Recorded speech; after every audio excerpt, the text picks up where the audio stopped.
Has a run in town this weekend, I think. Yeah, To the downtown Manhattan. Pick up the pace. Yeah, there you go. Beautiful morning to be doing that too. Well, if we are not awake, we are now. Sorry. No, it's all right.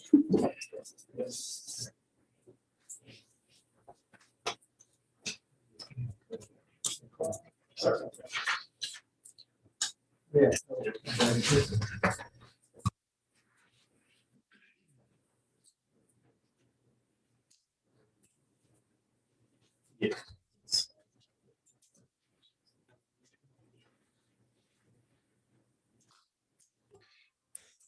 It's 8:30. I call this meeting to the Riley County Commission to order. Please join me in the Pledge of Allegiance. I pledge allegiance to the flag of the United States of America and to the republic for which it stands, one nation, under God, indivisible, with liberty and justice for all. All right. Good morning, everybody. Morning. Beautiful spring morning. Hopefully everybody's had a chance to enjoy it.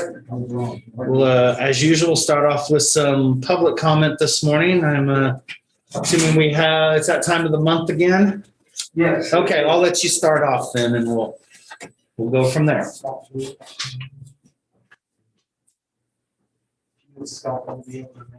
Yes. As far as I know, they're on their way. Do we need to hold up maybe for a second and see if there's other public comment? Yeah. Okay, we'll do that. Anybody else have any public comment this morning?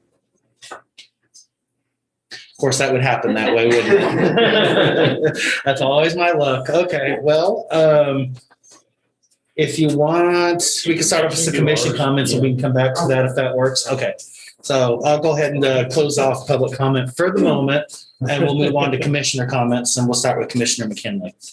Okay, yeah, Thursday after our meeting here, we had a tour of some of the road and bridges in the area. John Elwin and Gary Roche showed us some of the projects have been completed using the road and bridge sales tax, and some of the future projects needed. The completed projects were well done. They looked changes made to serve the residents' needs for that area. And at the bridges and culverts for the future list, it was obvious, what problems were at each location and what was needed for the new structures. Friday morning, I was allowed to accompany Senator Moran on his tour of the NBAF facility. It's a huge, it looks bigger inside than it does outside. There's some mile-long hallways in there. We saw various areas where the livestock is kept, the labs, other work areas. And of course, one of the big issues that's brought up lately was safety. They did say someone had gone through the computer stuff of those 2,000 comments the city received. Most of them came from 14 people using bots or whatever it is, just repeating, piling them in there. But the facility is built to withstand an F5 tornado. The exterior is thick concrete walls with added beams and steel plates. And anything coming out of this facility, whether it's solids, fluids, or air, is double and triple systems where everything is cleaned before it's even allowed. Anything before it leaves, the air leaves, before anything goes into the sewer system, anything that's gone through several checks and balances to make sure nothing gets out. And Friday afternoon, I took a quick trip down to Branson for my wife's birthday. Went to the Sight and Sound Theater. I saw the current show, which is Jesus. All of the productions are Bible stories and include live animals. The stage is a huge building. The stage wraps around partway up each side of the audience. There are two main aisles down through the audience, and the cast and animals enter and exit through up between the people walking up through. And the animals, they had horses, camels, sheep, goats. It's quite a production. It's really impressive. It's huge production. It lasts about 2.5 hours, but it doesn't feel like you're dragging through something. They really keep things moving. My wife had gone before with some other friends, but first time for me, it's a neat place. And with the weather today, We should have had the meeting outside. Mhm. That'd be We good. may have to nail down a few things just to make sure. Yeah, no, that wouldn't Yeah. work, but it's sure nice. Yeah. Hate to come inside Yeah, it's on a the beautiful day. morning. Beautiful morning. And that's it. Okay, Commissioner Foki. Okay. After the meeting last Thursday, I too joined the Road and Bridge tour. It was bridges and culverts in the southwest part of the county. Some had been completed and some were in various states of repair. It was a good learning experience for me as we go forward. As I've not really learned that, I've never really learned the terminology of all the different things that go on in building a bridge or a culvert. I would like to see the list that we had prioritized according to the highest need and the amount of people that access the various roads and bridges. That would be really helpful to kind of see that. We technically do, don't we? Yeah, it's pointed. Point Technically system. do, there's Yeah. John right there. Okay. In terms of traffic, maybe that's a Yeah, supplement. because there were some that were used a lot, some that weren't. One was basically an airport access that is only used by the city.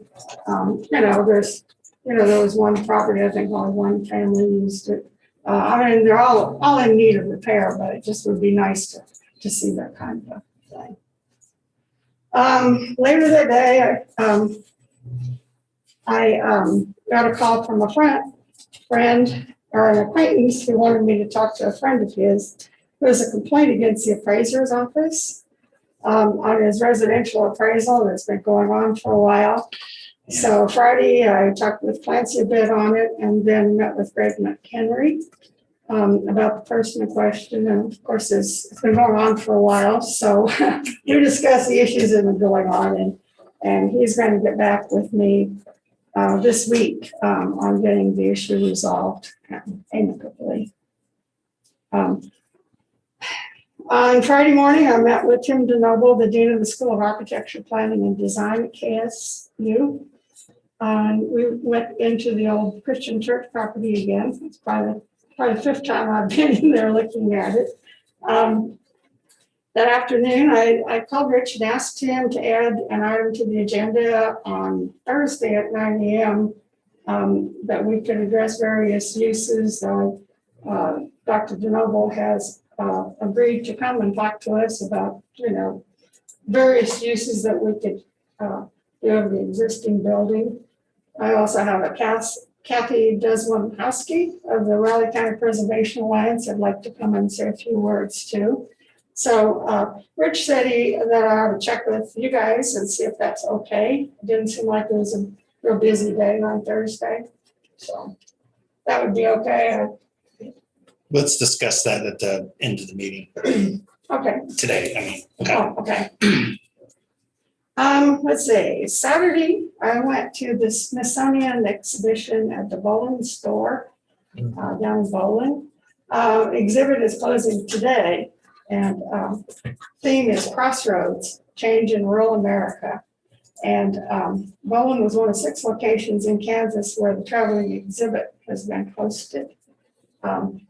It was developed to spark fresh thinking on conversations about the future and sustainability of our rural communities. And so it was a very, very good exhibit. The Smithsonian does a really good job on their traveling exhibits. And further information and recorded presentation and the recorded presentations are available at bolandfoundation.org and thehollandstore.com. Now that's quite a little town. Little, like 3 houses, but that Bowling store is really an interesting place to go. So that was it. Okay. Well, as for me, I missed out on the road and bridge tour, but you'll understand here shortly why. Thursday was pretty busy. Thursday afternoon, I met with Reed Petty. He is the first district director for Congressman Mann. They have an office literally just right across the street at this particular point in time. So wanted to at least chat, and we spoke briefly, handful of topics, several that'll probably be working through here shortly. And just kind of giving us an update on Washington, D.C. and all the things kind of filtering down at this particular point in time. So for me, it was good to break the ice, and it sounds like we'll be able to continue an open line of communication moving forward. He indicated he was going to come and join us at a meeting some point in time when things kind of settle down over there at the office and they get everything 100% established. So also Thursday afternoon, I had Zoom calls with members of our administrative service and planning department to kind of work through some challenges and create a dialogue and discussion that we're having with county code, and I guess probably more importantly, the enforcement of that particular code. Our dialogue was good, and hopefully we come up with some new direction, a fresh approach that could be used in handling some of this as we move forward. So, and we may have to have a follow-up conversation. I'm not really for sure, but we'll see how it goes. But at least I feel like everybody may be on the same plane. And so when those concerns come up, we can maybe properly address them and give them their due diligence.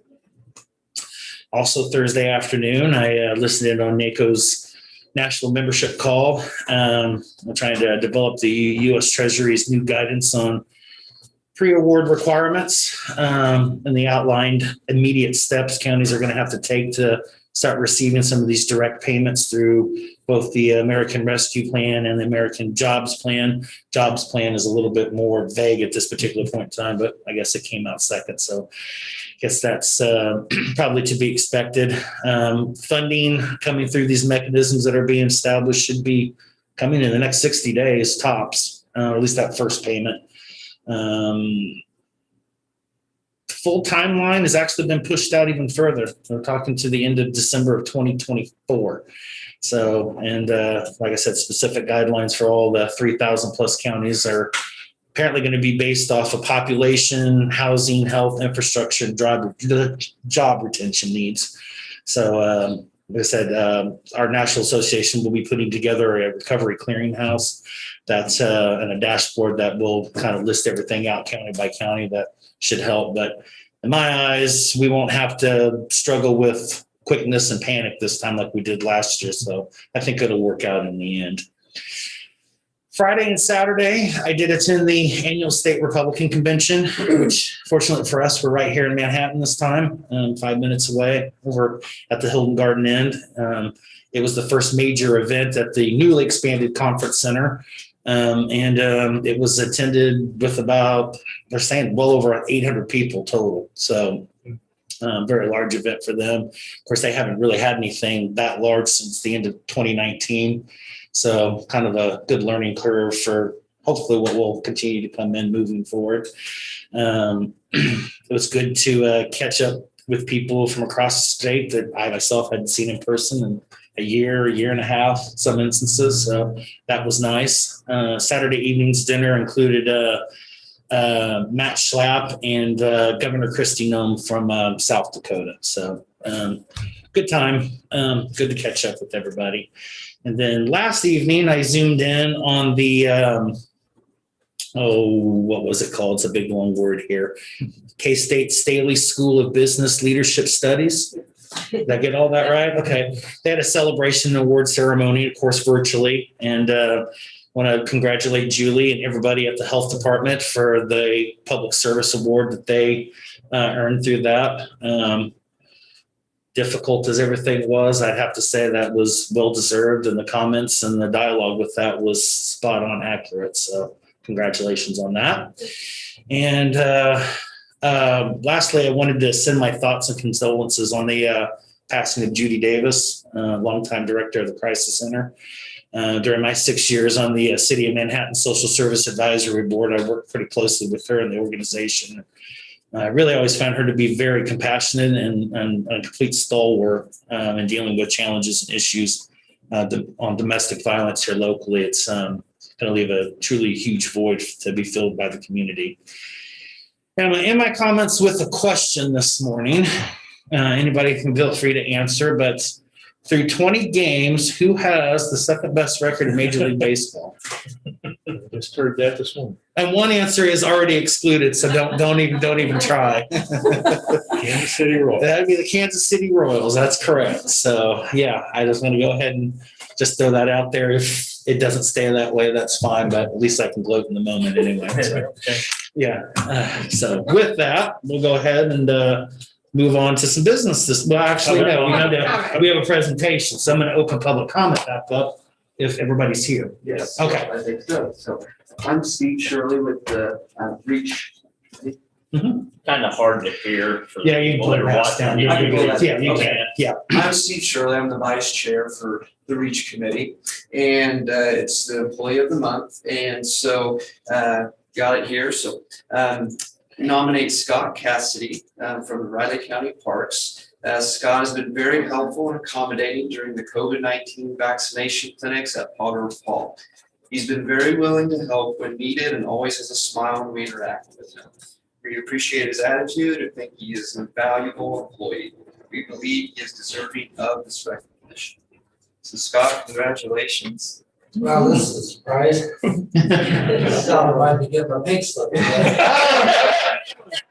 Totally related.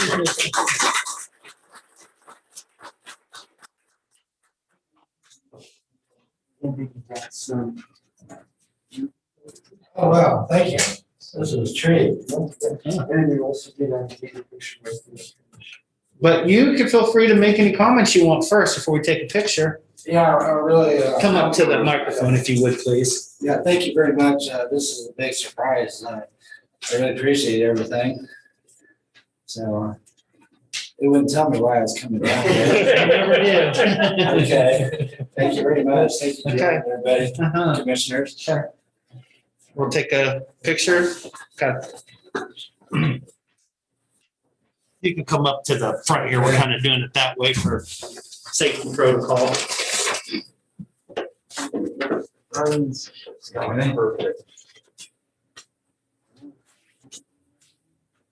All right, 1, 2, 3. We're all smiling, by the way. Yes, yes. All right. All right. Okay. All right, thank you. Congratulations, sir. Enjoy that movie. All right, appreciate it. Have a good day. Russell's got a couple of comments here too, so. So I might add that, you know, the EOC nominated Scott. He's just been super helpful when we've been out there doing vaccine clinics, and when we needed something, he's been there and went above and beyond. And so we really thought he was deserving of the award. Good. Well, thank you, Russell. Well, I would probably mention that it takes good quality people with good thought and good compassion to help work through this process. We wouldn't be able to do it without you and everybody else for that matter too. So thank you, sir, very much. The health department's doing an excellent job too. They're very professional and always have a smile on their face. So, but I've been working with them too. Okay, good deal. I would second that notion as well. Thanks, Scott. Thanks, everyone. Thank you. Have a good day. Thanks a lot. Yeah, I'm real surprised. I didn't get his pink slip. Usually that's the way it usually works. You expect the award and then you get the pink slip and you're really surprised. So I'm glad to see it work the other way this time. Okay, so I'll go ahead and close off public comment officially now and we'll move on to business. Unfortunately, we don't have a whole lot, so that works. First item I have is I need a motion to sign the Mental Health Month 2021 proclamation for May 2021 for Pawnee Mental Health Services. I'd move to sign the Mental Health Month 2021 proclamation for May 21 for Pawnee Mental Health. I would second that. Okay, it's been moved and seconded on the May 2021 mental health proclamation. All those in favor? Aye. All three, please.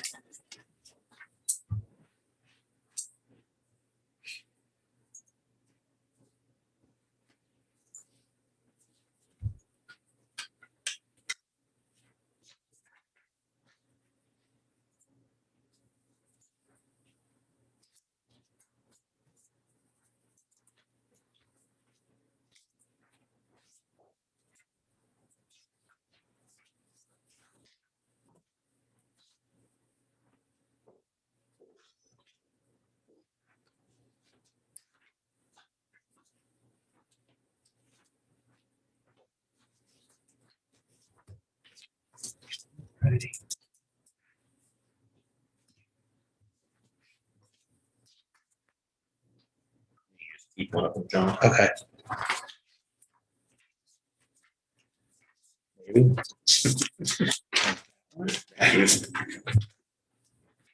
Ready for the minutes from the board is?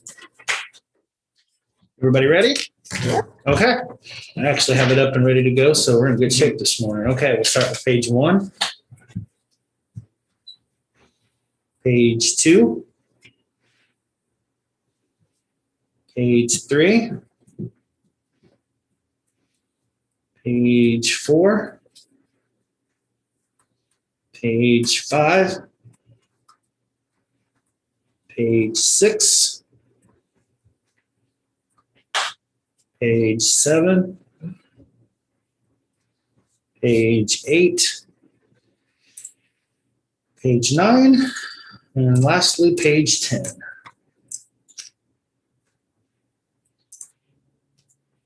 Okay, I would make a motion to approve the minutes of April 22nd, 2021 as written. I'll second. Okay, it's been moved and second on approval of the minutes from April 22nd, 2021. All those in favor? Aye. Tentative agendas, look, commissioners. Sent an email. I think everybody got that on some scheduled dates I had in May. Yeah. Since we are starting May, I might mention to the other 2 commissioners to keep your Mondays and Thursdays pretty much open, as we'll start budget hearings. I kind of forgot that, so that one's on me. But we'll be starting that process, and we'll plan for a couple of long afternoons somewhere there in the process. So I'm going to bring a lunch, take a nap, bring a lunch. I usually order something from one of the places downtown and do some work in the office. But whatever it is, it's that time of the year. So just be prepared. So. But president said just each department comes in. Yeah, and then the outside agencies that would like to ask for funding will come in and give 10, 15 minutes usually tops. But there's a lot of them, and it stretches usually over 4 days total. Is that about right? Yeah, and these are just presentations. You're just accepting the information. No decisions are made at that time. We're just collecting the Getting the information. And for you to information. ask questions, if there's something you would like to ask about, the reason it's going up, or just anything about any organization or department. Yeah, and you can go back through the budget. Of course, you'll know all the departments. And then Tammy will go through our budget specifically with us as well. Then the outside agencies, there's usually several other ones that we haven't funded in the past that will come in. So that list is a little longer than what's actually on there. So, but it's usually a combination of a Monday. I think we've even done Wednesday one time because it worked out for everybody. But that process is right here on the horizon. So just give an advance warning to be prepared. So, okay. And I don't have anything for press conference. So. And the press conference, No, commissioners? on a tentative, because we talked last week, that we'd have something on sales tax this week. I think John's coming in with a presentation on Thursday. Is that correct?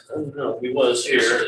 Yeah. Yeah, hopefully Thursday. I know he had several things he's working on. Okay. Yeah, we were hopeful too. Okay, I mean, it wasn't, I know we talked about it, but didn't see it on there yet. Yeah, I think he's trying to get it done. That was after the. Oh, he's Oh, okay. turned it in. Good deal. Okay. Thank you. And is this where you want to talk about adding an item here? Let's do it at the end of the actual meeting today. Oh, And that's in that time space. okay, We'll have some time before the intergovernmental. okay. Any items for the press conference? Okay, if not, then at 9:00 we have plans, Robin Cole. Robin Cole. The tentative agenda. Robin Cole at 9:00. Okay. That's some bids. 20. Thank you, ma'am. Did I see a right case state won 3 out of 4 over the weekend, or they 2 out of 3. 2 out of 3? They lost the first one in 11 innings. Yeah, And then I won saw the that. next, then won the Okay. next 2. Yeah, I didn't catch Saturday. I knew they won yesterday, so. Yeah. Good. Yeah.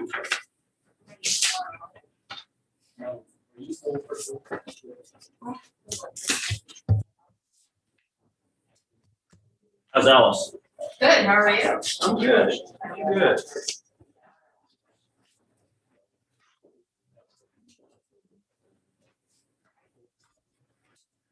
Yeah. We'll figure it out. Okay. Well, John. Good. Good. Good weekend? Long weekend.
Morning, Robin.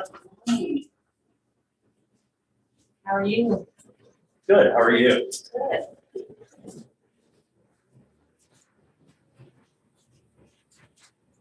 Good. Morning. Good, how are you? Good.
Our network machine in there keeps beeping.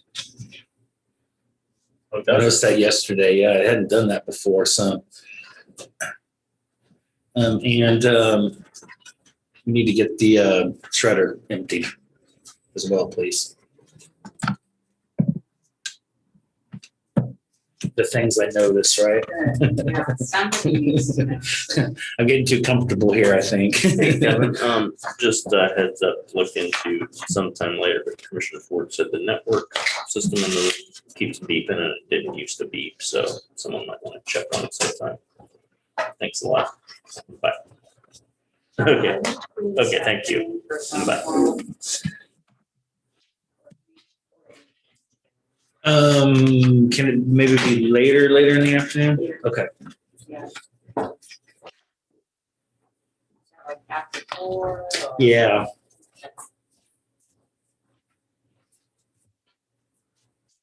Let me stand. Morning, Robin. Morning. Morning. How are you? I understand. I have a long weekend and I have 2 more long days and then I get to relax on Wednesday. Okay. Well, something to shoot for, right?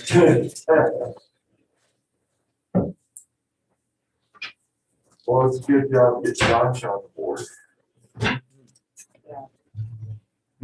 I agree.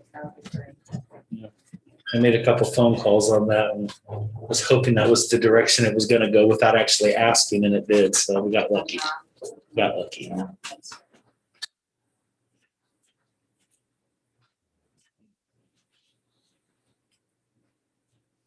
It's supposed to be almost up to 90 today. Yeah. After 4 inches of snow, so much for spring. It's Rich's favorite year, so he's over there. He's excited. Winter to summer, my least favorite season. You never know what you're gonna get. The less summer I get, the better.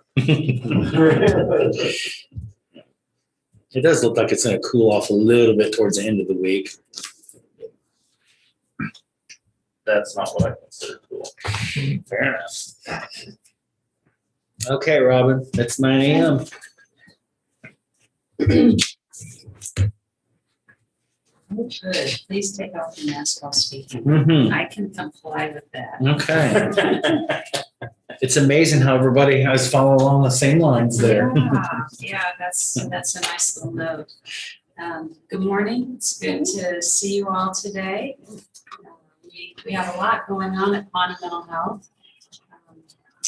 And I'd like to start, I guess, with federal news. SAMHSA notified state mental health directors that money from the second federal COVID-19 relief package was going to be awarded to CMHCs through a competitive grant process. And so grants will range anywhere from $500,000 to $2.5 million.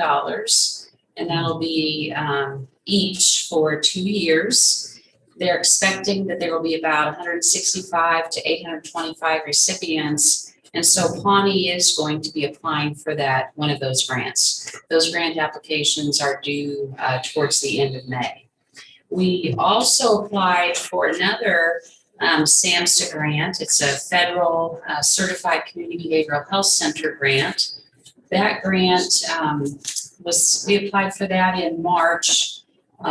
If awarded, it will be worth up to $2 million a year for 2 years to help us engage in activities that would move Pawnee Mental Health from being just a community mental health center to being a certified community behavioral health center that meets federal standards. These standards were developed in 2014. And in 2014, there were 8 states in the United States that were given grant awards to begin the process of transitioning all their community mental health centers to meet the definitions of these federally qualified certified community behavioral health centers. And then in 2019, there was a second round of grants awarded by the federal government, not to states this time, but to individual community mental health centers. One community mental health center in Kansas received a grant as a result of that 2019 federal initiative. And then in February of this year, 5 more community mental health centers in Kansas received grants under that 2019 addition of funding. And that happened because, again, of the COVID relief bill that passed in December. It increased funding to the Certified Community Behavioral Health Initiative. And that was what allowed these 5 additional mental health centers in Kansas to receive startup grants to begin that process. And the Certified Community Behavioral Health Centers are, I suppose, more intense, higher level care than the community mental health centers provide right now. And so it is really emphasizing evidence-based practices in the community mental health centers, the kind of crisis delivery that we already have here in Riley County and in Pawnee's service area with our CSU. It really focuses on services to individuals with severe and persistent mental illnesses and to youth and children with serious emotional disturbances. There's also a key component focusing on veterans' mental health. And so we're waiting at this point to hear whether or not we'll receive the federal SAMHSA grant to begin that process of intensifying the services that we are able to provide to those different populations. The governor did last week sign a CCBHC bill in Kansas. And what that CCBHC bill in Kansas does is it establishes Kansas's certification process and it establishes the funding mechanism for CCBHCs moving forward. The new law will require KDHE to establish a prospective payment system. And the way that would work is that mental health centers that meet the certification requirements would be paid on a per diem basis or a per member per month basis. That's some of the detail that will still need to be worked out. I think they're going to use that same mechanism for all health related things to this process.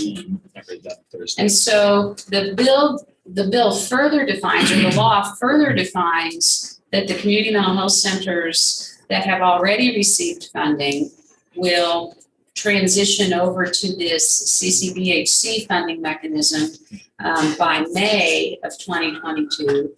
And then the 3 centers, and we're one of those 3 centers that currently have grant applications into SAMHSA, we would transition over to this new payment mechanism by July 1st of 2022. And then there's a staggered plan that basically transitions all the community mental health centers in Kansas over then the next 2 years. So it's exciting news. It is an opportunity for us to get paid based on what our costs are, based on what the rates that were established 15 years ago are. And so we're optimistic and hopeful that this is the kind of change that will really help community mental health centers and Pawnee Mental Health be more financially sustainable into the long-term future. The governor also signed a bill providing immunity from civil liability for COVID-19 claims against certain healthcare providers, and that bill included community mental health centers. There's an expectation that you would be following, what the known safeguards are. And as long as you follow those known safeguards, there's this immunity from civil liability in the event that there would be any COVID-19 claims against your organization. The state budget bill passed and has gone to the governor for signature. I don't believe she's signed it yet. It includes a $2 million increase in base funding for community mental health centers, but Is that a separate budget? Because they haven't. it hasn't been, it hasn't been signed yet. I wouldn't necessarily hold my breath on that with the veto session coming up. just yet, but- Yes. So, and we're not holding our breath, but we are pleased that there is an increase in funding. I think that one will probably slip through, but I don't know if that being part of the total budget will or not. I don't know. Yes. Yeah. We're optimistic that the $2 million increase will pass Yeah. because it's been rolled in with the overall funding for the community mental health centers. So we're pretty optimistic about that. Medicaid expansion bill doesn't look like that's going to go anywhere this year. Kansas is one of 10 states in the nation that doesn't have Medicaid expansion. And all the states surrounding Kansas have passed their own Medicaid expansion bills. So that's an issue that the Association of Community Mental Health Centers continues to watch very closely and to advocate for. The legislature is moving forward the 988 crisis line bill. That's a bill that would establish 988 as a nationwide phone number for people to call in the case of mental health emergency, very comparable to the 911 phone number that we're all familiar with. I'm wondering how that's going to work with our transition back into, I guess, having to use area codes. They were saying something within the system that there's maybe a technological complication. Interesting. I was not aware of that. Well, apparently in October, when you dial, whether it's on a cell phone, a landline, whatever, you're going to have to use your comparable area code. And there was something that came up with that. They may have to. So even for 911, it would be like 785 911. That's Wow. That's the way the system's set up. No, I'm hopeful that they'll get that maybe part of it fixed in advance. Yeah. But that's what I picked up on, unless contextually I got that wrong. So. Well, if they can get, hopefully they'll recognize they need to get that fixed. Yeah. And then in getting that fixed, they'll be able also to avoid it for the 988 number. I think if you could do it for the other emergency lines, that one would fall. Yeah, in line. yeah. There's an opioid addiction bill that we've been watching closely, and that has passed out of committee. And it takes all the revenue that Kansas will receive from the opioid settlement and will give 25% of it to municipalities. And so then the rest of it will go to Sunflower Health Foundation, where they'll establish grants for substance abuse treatment mitigation throughout the state. Locally, I thought it would be really appropriate to congratulate the Greater Manhattan Community Foundation and to really celebrate what happened in Manhattan on Thursday. I looked at the leaderboard this morning, and this morning's numbers, at least before I came over here this morning, showed that the Greater Manhattan Community Foundation raised $1,059,933.09 in one day. That is awesome. And it really says something about the community that we live in. There are 70 funds that participated in Grow Green Match Day, and all received contributions from local citizens. And I may point out too, that that was all done virtually. So there wasn't the, stop by, drop off a check. It was That's all right. done online. That's impressive. Yeah. Very impressive. And so their numbers surpassed last year, and so did Pawnee's. I looked at Pawnee's contributions this year. We received gifts from 125 individuals, totaling $25,050, which also is more than we received last year. And last year, on the front end of COVID, we saw a spike in contributions, which again, I think really reflects back on the community, reflects back on the people, and their commitment to just a variety of different social service needs that we have. The funds that were contributed to Pawnee will go to purchase a generator for the CSU. We've had talked to our CSU director last week just to confirm this. There have been 3 times since we've opened that we had no power at the CSU. And as you can imagine, that doesn't work very well. And so it means no lights, it means no heating in the winter, it means no air in the summer. It means that after 12 hours, we do have a battery backup that keeps phones and computers going for 12 hours, but if the power is out for more than 12 hours, then phones and computers go down. And so it's essential that we get a generator for the CSU. And so these contributions will go towards that. We were able, when we were raising money for the Goldstein $200,000 match, to receive more than $200,000 in match money or in contributions. And so we're going to be able to take what was remaining from that plus this $25,000. And I think we're within inches of being able to pay for a generator that will keep power going to the CSU under any adverse situation. We also, I'm really pleased to say, we received confirmation that our COVID Paycheck Protection Program loan has been converted to a grant. And so that's huge news for us as an organization. We also last week received the delivery of 66 laptops and assorted equipment as a part of our USDA distance learning and telemedicine grant. We applied for that grant. We applied for 2 grants and received funding both from the 19 USDA distance learning and telemedicine process and from the 2020 process. And so these laptops will be distributed to our community services providers who are working with adults with severe and persistent mental illnesses and youth and children with serious emotional disturbances, so that they can use those in the field rather than having to come back into the office to do their documentation and then other related work. So lots of good news. Tomorrow at 5, we are celebrating Pawnee. It's our annual celebration. It's being held by Zoom this year. And so if you are available and would like to go, you can go to our website, click on the banner, and it'll take you to a place where you can RSVP, and then it'll also give you the Zoom link so that you can dial in and listen to just all the different people we're celebrating.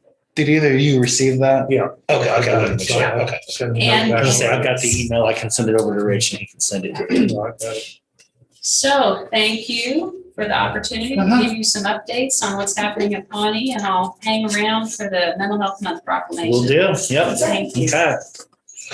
And with that, we are also at 9:15, so we scheduled the time for a bid opening for our 2021 asphalt overlay. Saying on the short, you know, Okay. we're not gonna have a grand total, we will have 3 alternates. Reading alternate 1, alternate 2. Okay. That'll work. Thanks, sir. You're welcome now.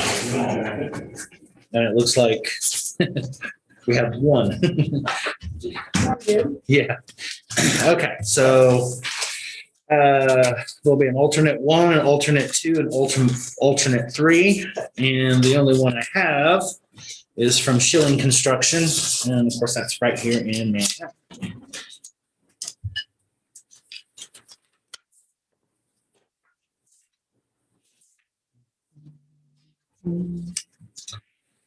The alternate 1 figure that I have is $1,273,555.70.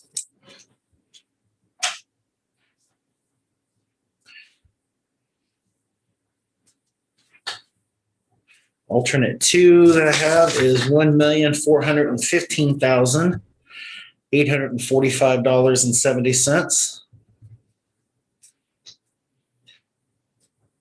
Taking me a minute to write on them too. And alternate 3 that I have is $1,440,925.70.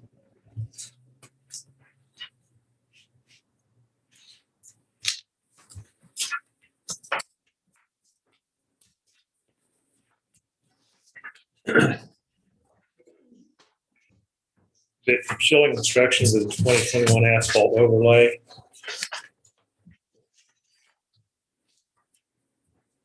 Alternate 1, $1,273,555.70. Alternate 2, $1,415,845.70. Alternate 3, $1,440,925.70. And the first one was 1 million, correct? Yes. Did I not say the 1 million? It said 1,000. Oh. Just wanted to be sure. Yes, 1,273,000. Got Schilling's attention. Yeah. Quite a bit of difference there. Yeah. Yeah.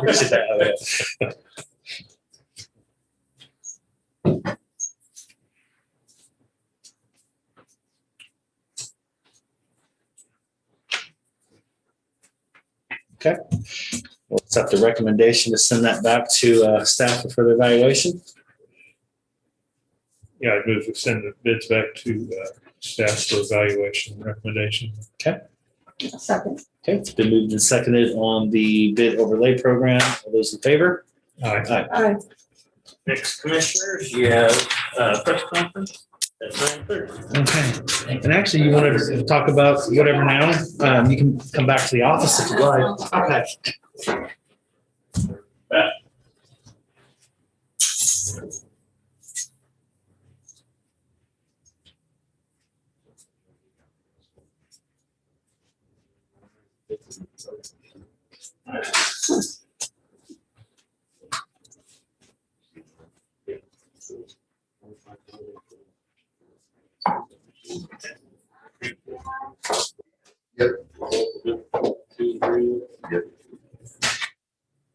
Morning. Morning. Stop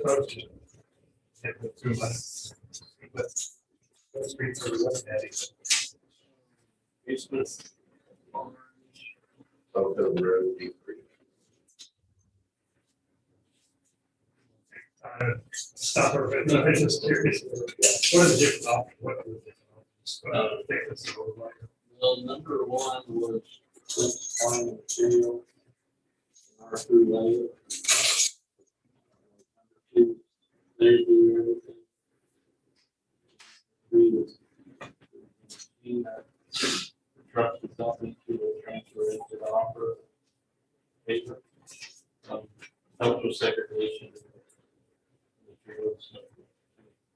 It a little bit longer. So that's what it did. That the last one includes that piece of it. For them to do it, but For them.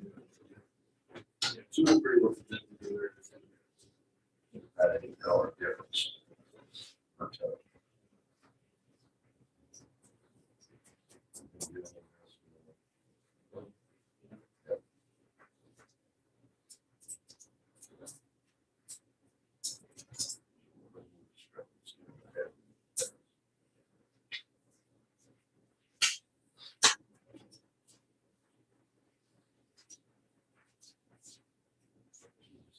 Yeah, I was made that. Only one. It's a little bit higher than we expected.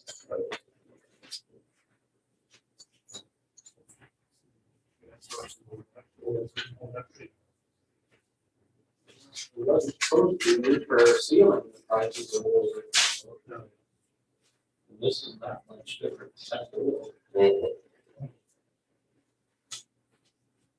Well, something changed in the last couple of weeks.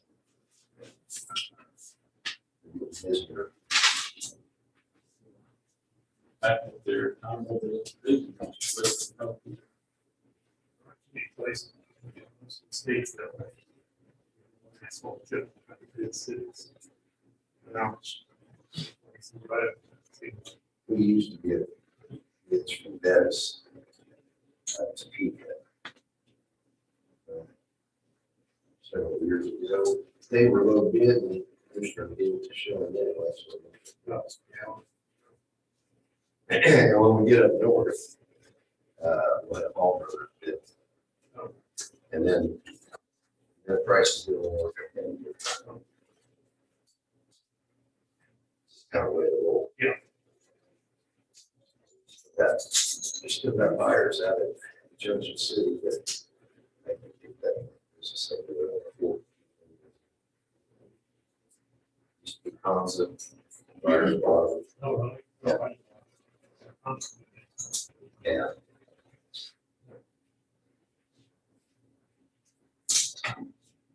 Well, Yeah, that's what. that's probably, that's good. Well, occasionally, you have somebody who's going to think project for the state. They'll bid against it. Set up to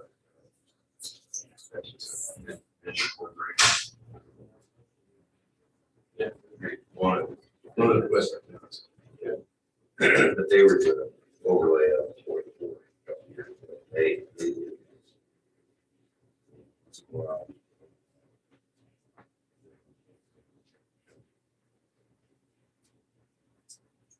Not be sure.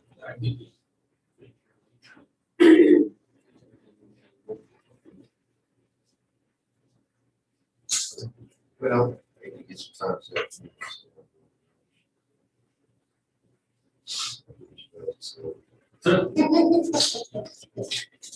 Yeah, it's, I got a couple minutes for us. Yeah. We can go. See where we can grab some, because we've got so much in here.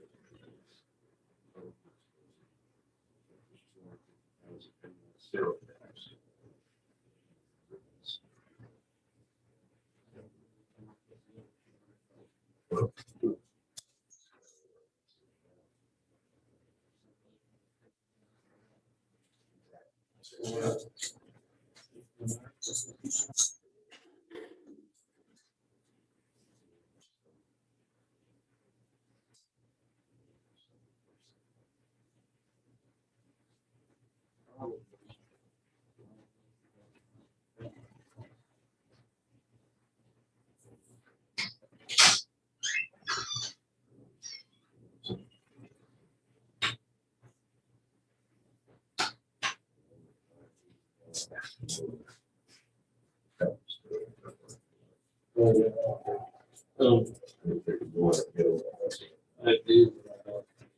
Let's get back on this stuff.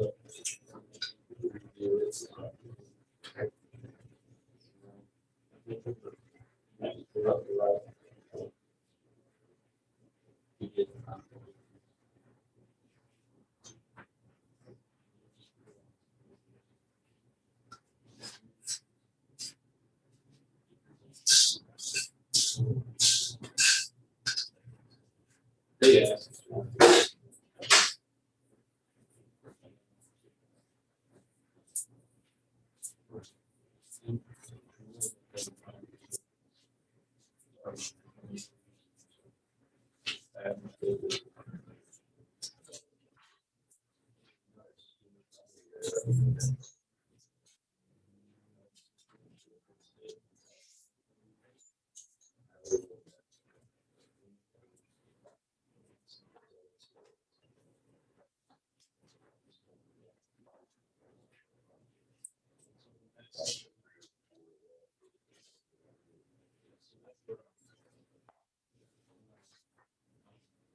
How's Sam doing?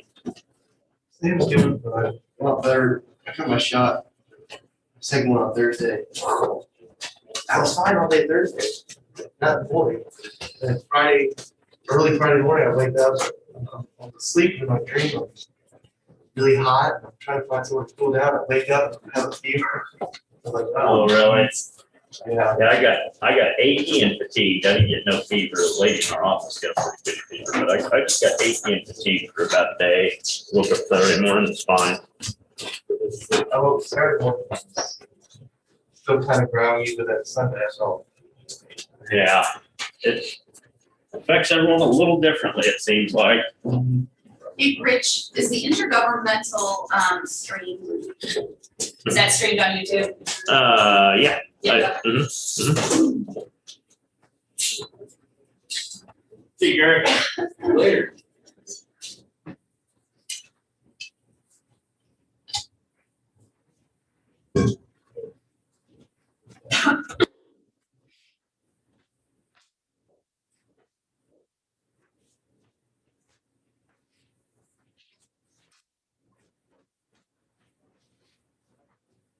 So when's the Top Gun movie come out? I don't know, I think Sorry, it's Stan. summer? I saw something on it this weekend that was coming out. That's one I wanted to see. That's one I'd like to go to the theaters. They keep popping up. I guess they said that they're really encouraged. Just the Godzilla King Kong is astronomical compared to what they expected. So that industry's excited now. Mortal Kombat It's gonna did be pretty quite well. an adjustment to Really? go back to meeting 20 million? in person. Huh? It sure will be. I kind of, moving to more convenient, Yeah. but I really like to drive into places and back because I can think about what's good said and stuff. It's good. Discussion.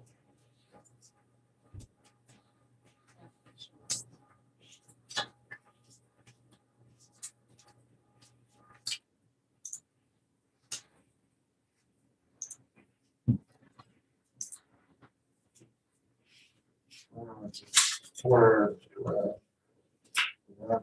Kansas City.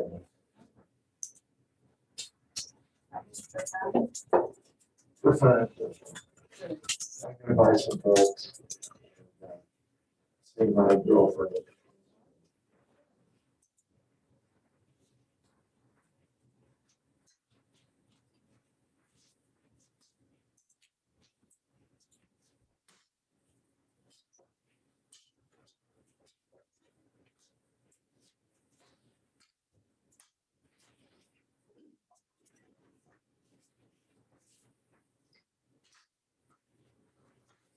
When that movie coming out, let me know, because I need to close eye on that stuff. Okay, it's 9:30. It is time for our morning press conference, and if I don't throw it halfway across the room, we've got a pretty important proclamation this morning. Did you want to start with anything? I'll let you start. Okay. Just let me take my mask off here shortly here, and we'll get moving along here. So this is, well, not April, but May will be Mental Health Month for 2021. And we already signed the proclamation, so I'll go ahead and go through it. Whereas mental health is essential to everyone's overall health and well-being, and whereas prevention works, treatment is effective, and people can and do recover, and whereas each business, school, government agency, healthcare provider, organization, and citizen shares the burden of mental health problems and has a role in promoting and supporting mental health efforts, and whereas all Americans face challenges in life that can and will impact mental health, especially during a pandemic, and I'm glad you put that in there. So therefore, Riley County does hereby proclaim May 2021 as Mental Health Month and calls upon the businesses, schools, government agencies, healthcare providers, organizations, and citizens of Riley County to recommit to our community to increasing awareness and understanding of mental health, its relationship to a strong, vibrant community, the steps our citizens can take to protect their mental health, and the need for appropriate and accessible services for all people with mental health conditions.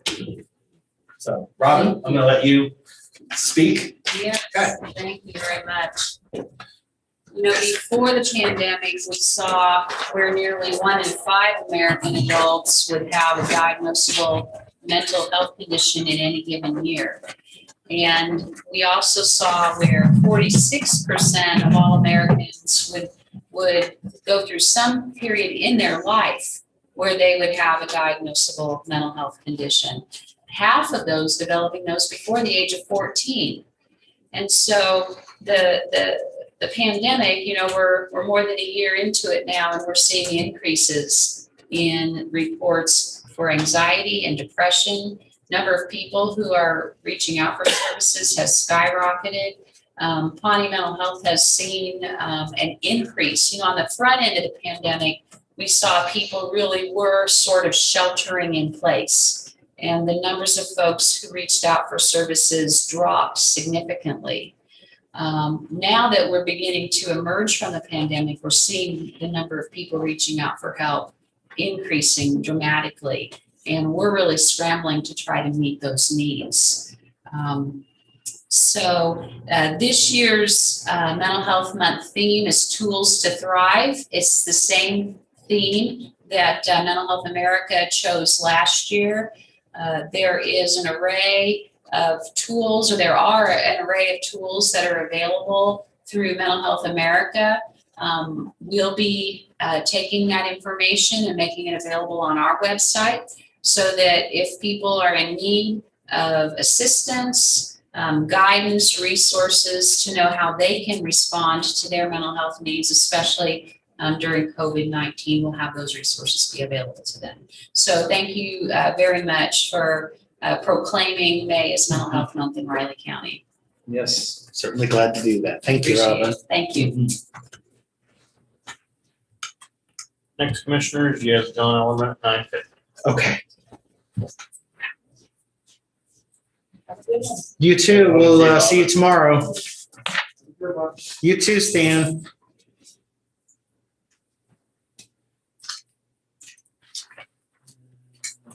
Oh, Robin?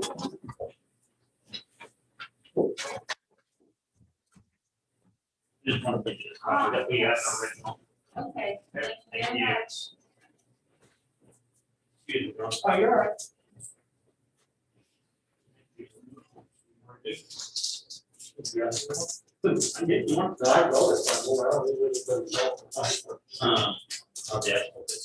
Very much. Last year, I'm not sure. So they did quite good one.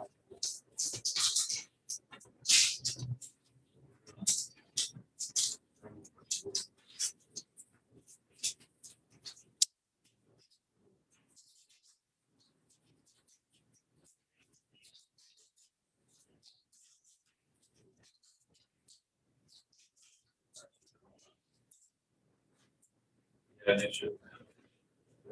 they should have, unless things change.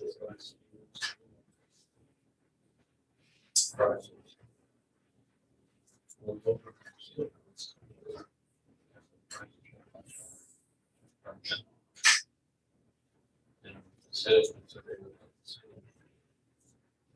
that's the same oil. Or you make a recommendation. I still put it on.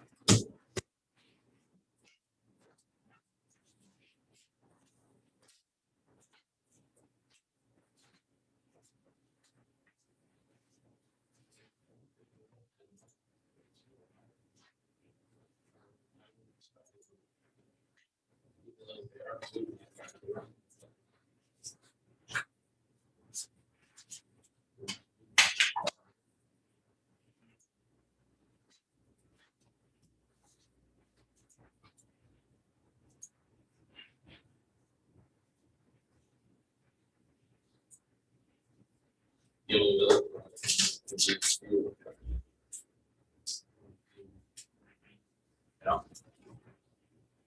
That has gone up.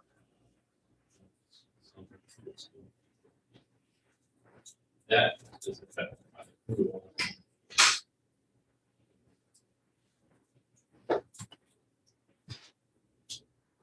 Justify why.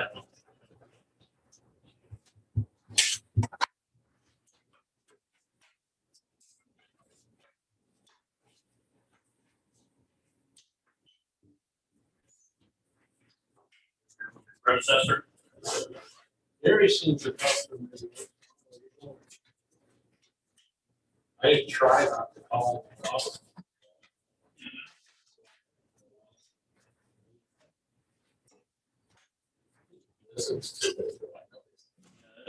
Yeah, it's always much, you probably laughed. Cut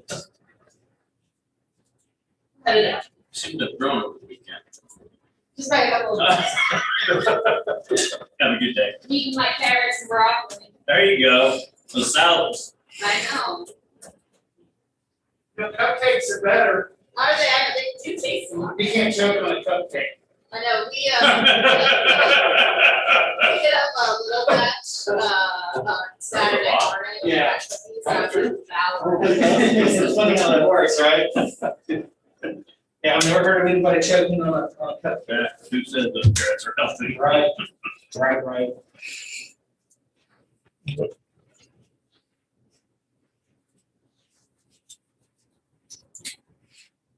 Hey, you hear it?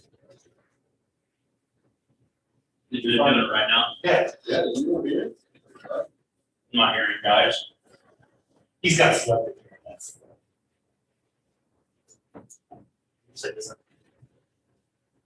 I guess when it's still and quiet in here, it's I got ringing in my ears. So.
Good weekend.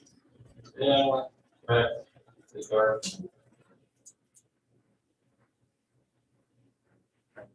Pretty much stuff. That's.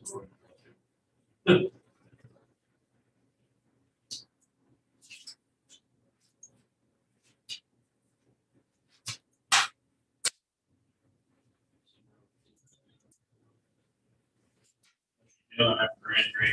She, I think, yeah, I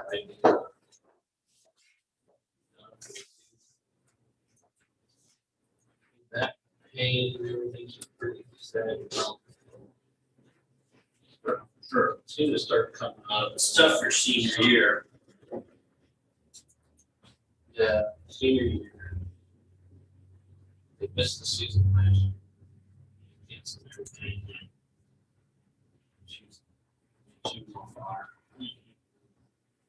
She worked so hard those last 2 seasons too. You're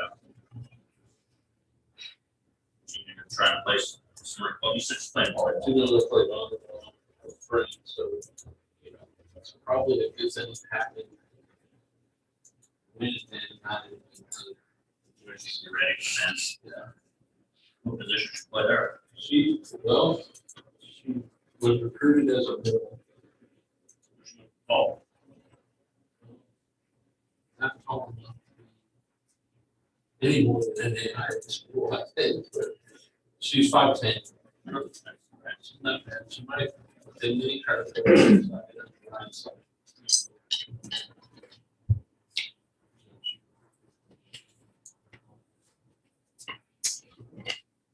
almost tall. So she's got a tall aunt, Mm-hmm. but this didn't get, she needed. 6 foot. Well, she got some of it at least. Yeah, she has like good for a girl. 6 foot. For volleyball, she needs 6 foot.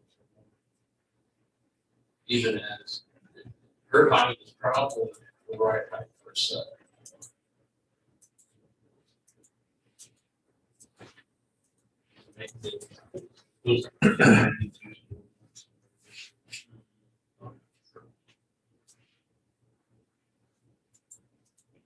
She come out of there doing her exercise, therapy, get yourself to the night, to something better.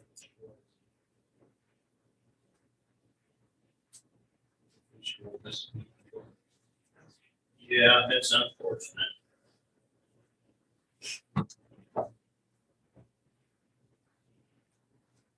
So I'm just wondering if, wanting to, request by one certain, commissioner. The Rich and no Rich? Yeah. I know about it. That conversation. the money we took off our CIP list is even a future project. Is that true? That's it.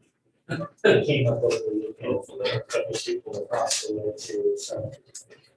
I think talk to Stephanie Peterson from our NPO board sharing that.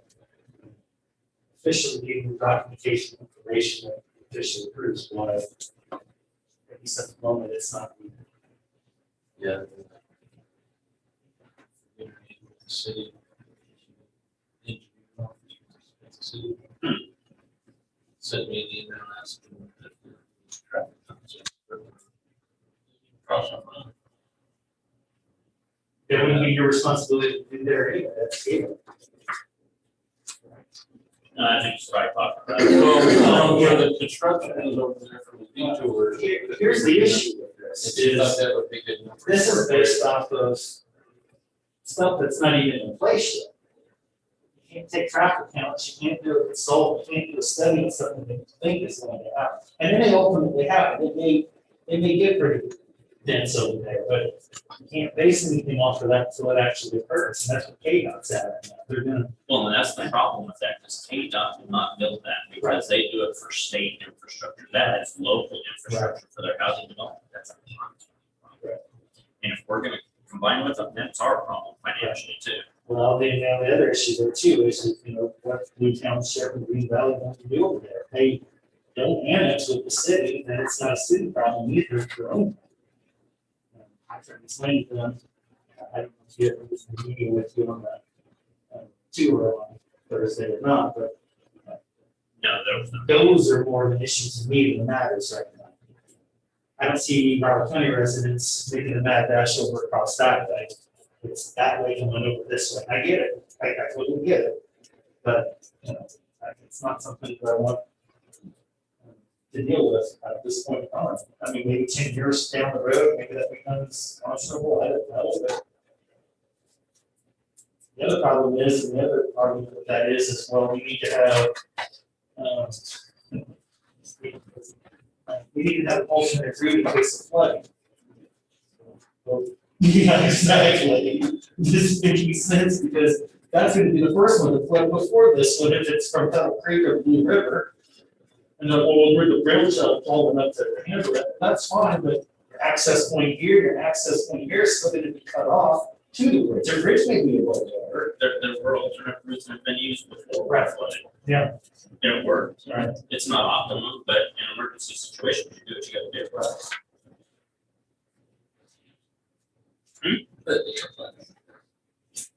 Well, you're almost It's gotten 15 close years a couple ago. times. Yeah. I mean, literally within an eyelash. 93. 93. it should ever do that. All control what they can control. But if you build a bridge upstream from where you're at already, then the alternative route's gonna be the current. At best. The reality is in that situation, the 93 plays out, both of them are gonna be an exception. Shut down, that one shut down.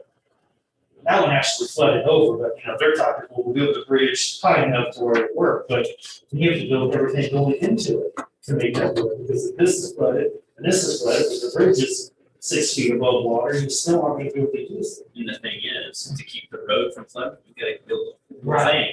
It's approaches Right. and off ramp. That's not $12 million at that point in time, that's a quarter of a project.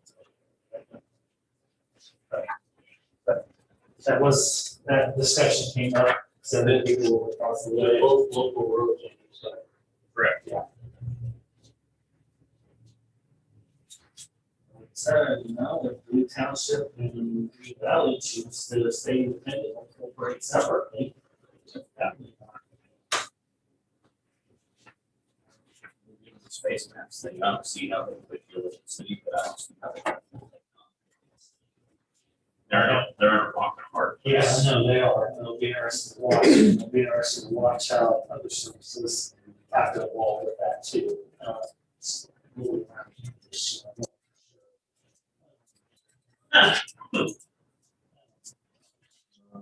Discussions are come up certainly, but, Morning.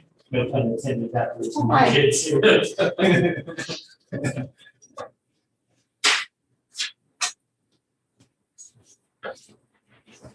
Morning, how are you?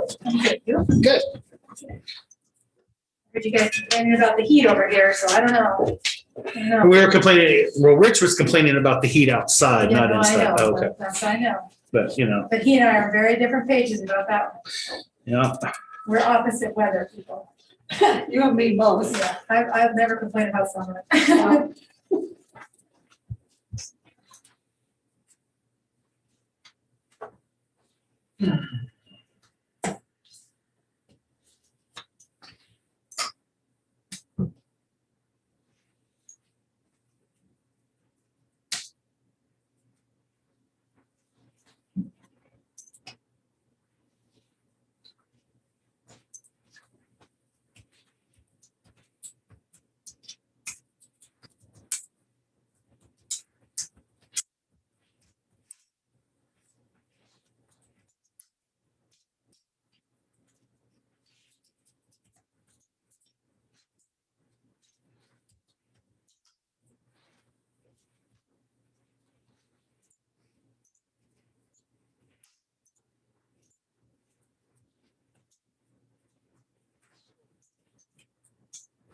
You're all the way over here. Yeah.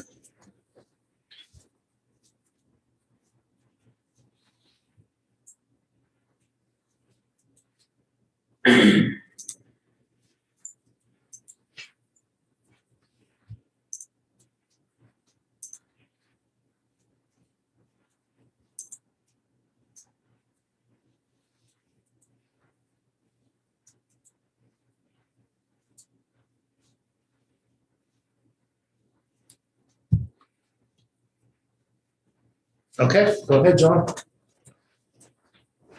John Ellerman, Public Works Director, coming before you asking to fill my administrative clerk to utilities position again. What department did this person end up at? Yeah, that was one, he's caused me more problems.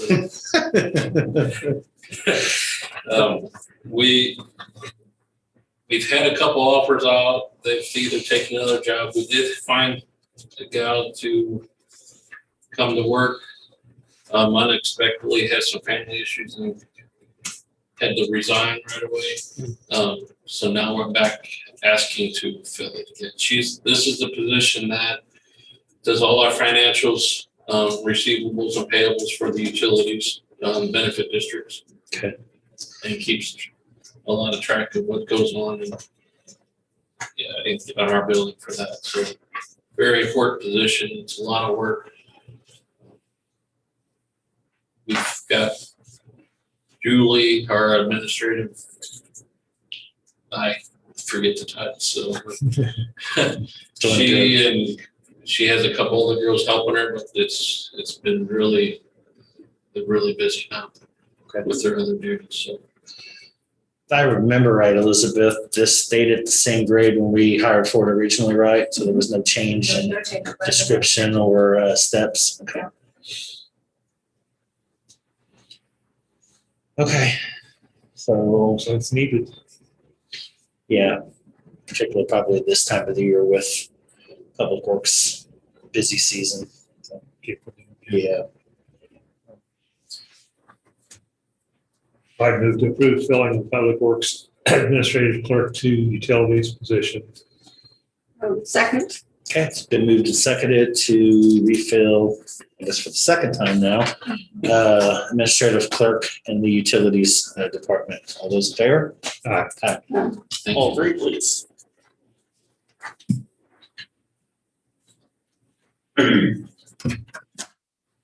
Thanks, John.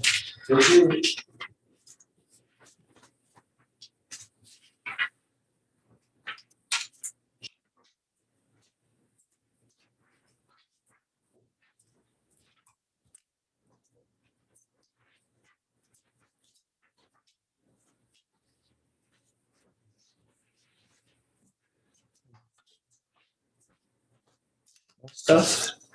Another one. All right. It's Back up. non-professional. Say what? Back up cover. Oh, yeah.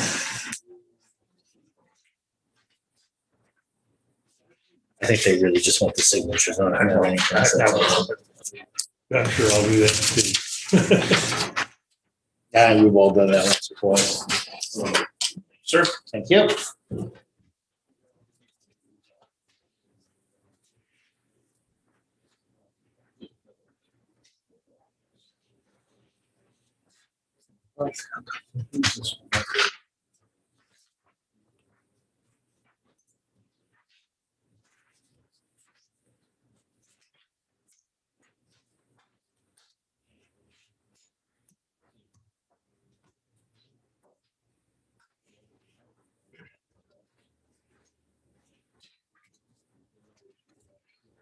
Been an unusual year with hiring because it's not uncommon hearing that story. You make an offer and then they just accept it somewhere else, or they took a different offer. And it's happened more this past year than I've ever heard of it happen. Well, it also seems like to me that I know turnover happens and I know positions come up, but boy, it seems like we've got a lot of them this year. Yeah, I mean, way more than normal. Everything's different. Yeah. Because it seems like, so much uncertainty in the world and stuff. Yeah. They're doing different things than they used to do for sure in that realm. I know out at Florence, we're struggling with personnel. Finding people. I've all of a sudden started seeing faces that I've seen in the past. Again, it doesn't usually happen very often, but quite a few. And, we have an in-house HR that kind of handles all the initial hiring and kind of processes a placement and all that. But I had a class of 14 that was supposed to start on Wednesday. 5 showed up, and we're down to 2 out of that already. 2 out of 14 just isn't going to get the job done when we're hitting our busy time of the year. So My guess is naturally there's a handful of different variables and factors for that. Would think that that works across public and private entities at this point, but our distributor that does Herbalife, their warehouse is out of Memphis. They're backed up on orders because they don't have enough people to pull them. I mean, to even get them shipped. And shipping's a secondary issue at that point in time with them, but it's taken almost 10 days to get orders total. By the time you order it to the time it shows up at the door. Our It's tough. system is flawed because we have enough able-bodied people around. Yeah. I mean, I understand that some of these positions here are obviously a little bit more technical and require some other things, but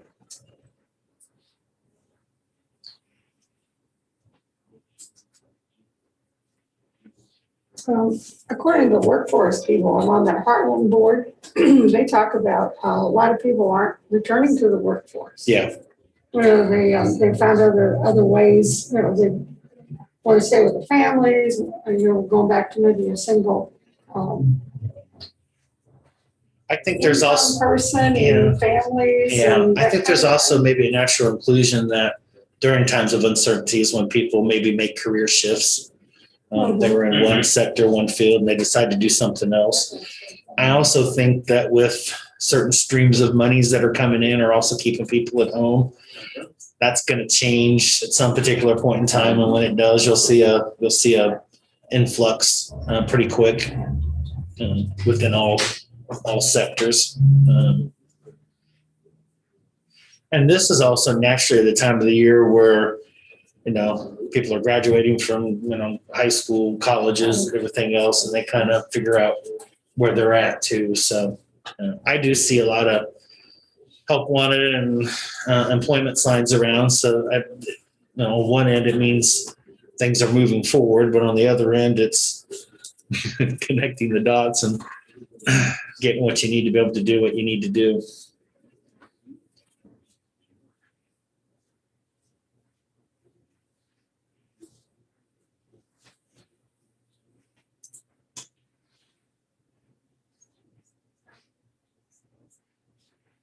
I think a lot of the, at least what they talked about nationally is a lot of displaced workers that were in the oil and, you know, carbon gases are being trained to do more environmentally friendly businesses. So that could make that's going to make a big change too. We don't have a lot of oil and gas workers here in Kansas. Out in western Quite a Kansas? few, No. Not as much as say Texas or Right. Oklahoma. Out in western Kansas, Yeah. it's about a third of the economy. Mhm. Here, maybe it's not so applicable locally, but Well, they're building a lot of wind farms and stuff out in western Kansas too, so. Not all counties. are you available after our meeting in between intergovernmental? Okay. I'll come upstairs and chat with you. Okay. Sounds good.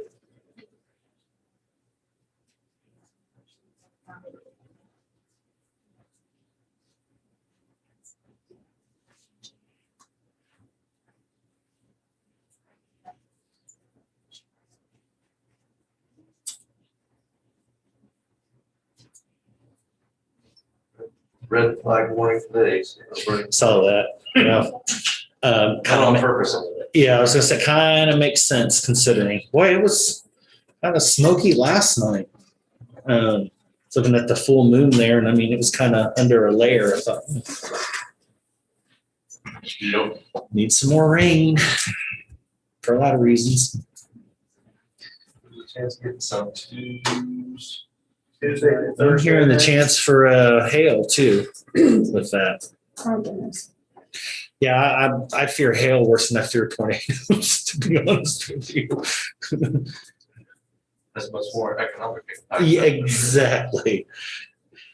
Okay, well, it is 10 o'clock now, so looks like we've got a bid opening for the what is it, 2 3/4 ton 4x4 trucks. Okay. And with that, the only one that I have is from Don Hatton. Is the dealership down in Wichita. Boy. That's right. That was really sticky. Wow. Be a very important bid. Okay.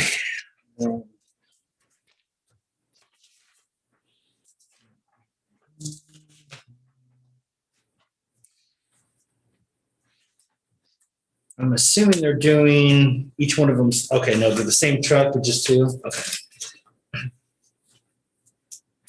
Okay, so just to be clear, there will be two 3/4 ton HD 4-wheel drive 4-door truck. Unit price for each for separately is $35,500. Times two will give a total bid for both of those trucks at $71,000 even. And interesting to note too that estimated delivery date would be 90 to 100 days from order, 120 days from order. Another good example of what we were just talking about, Rich. Okay. All, a bid package was provided by hand to all local dealers and other dealers out farther out. And, I know I talked to one of them and they said, hey, thanks for the opportunity, but they couldn't bid it because they weren't able to, the factory wasn't allowing them to place orders for commercial trucks. Yeah. Yeah, I think we know why. Okay. Well, That's the Chevy dealership, correct? Yeah. Okay. I've noticed a lot of the county vehicles say don't have on it. So, Yeah. and I think they are ones that typically get a lot of state contract pricing. Yeah. But they don't have state contract pricing on a 3/4 ton truck. Yeah, I It's either noticed. half ton or 1 ton. So Yeah. That's why we had to bid it. It's still a good price. I thought so. We can get it for them. yeah, it's good. And you go look at something like that, just sticker on the lot for about 50 grand. Yeah. Yeah, more probably. Which is just a work truck package and stuff. Fancy stuff. This bid's from Don Hatton at Wichita.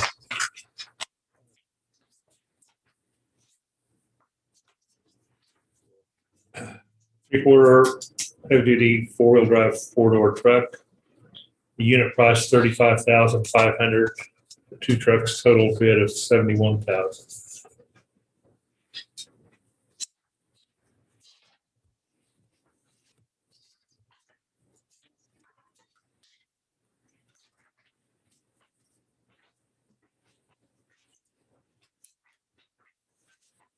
Okay. I recommend it's be turned to staff for review and recommendation. Second. Okay, it's been moved and seconded on the bid and recommendation. All those in favor? Aye.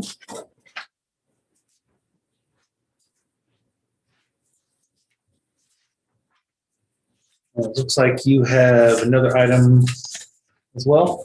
Okay. Yeah.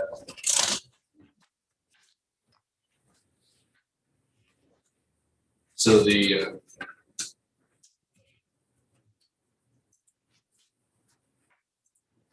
plan has been to replace the existing fire stations, and if Chairman, if you want, I think you have this, that's a hard copy to look at, and I added a couple of pictures on the back that show the current stations that we would be replacing with a picture of an example of what we replace it with. So the single door is the station at Ashland, and the 2-door is the station at University Park.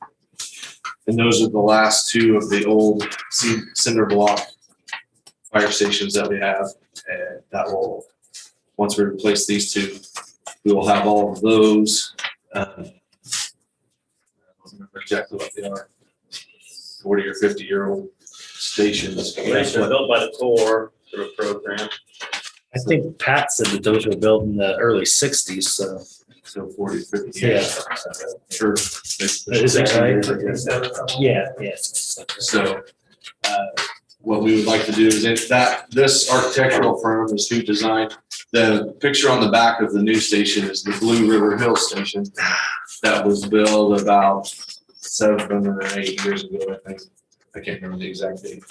But that's the architectural firm that designed that one, which is a twin to the Sweet Creek Station and the Mayday Station. And so we just want to replace it with that same basic building with a few minor tweaks, moving the walk-in door, making it 10 foot longer because some of the trucks just barely fit in those. But other than that, it'll be that big building right there, what we replace it with. And so we would request that we can enter into this agreement with the architectural firm because they've already done the base design work. And just need to tweak the design we've already paid them to do and then help us with the bid documents and the construction management. And refresh my memory, either Russell or Tammy, but that's also included in the total price or no? Of the bond? Mhm. Yeah, you can add it. Okay. Is that the total for two or each? That's for doing both stations, That's for total. for the architectural services. You had said 250 to 350, is that? That's my- I mean, yeah, that's for each. Or is that total? No, that's- That's a total. So when they built them approximately 8 or 10 years ago, each building was around, like Pat told me, I think 80 to 85,000. So I'm guessing, Yeah.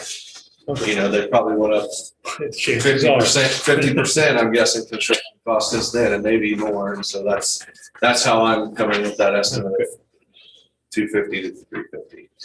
And that actually brings up a good point that now's the time to go ahead and get that done before it becomes even more expensive. Oh, yeah. So, Doesn't get cheaper. yeah.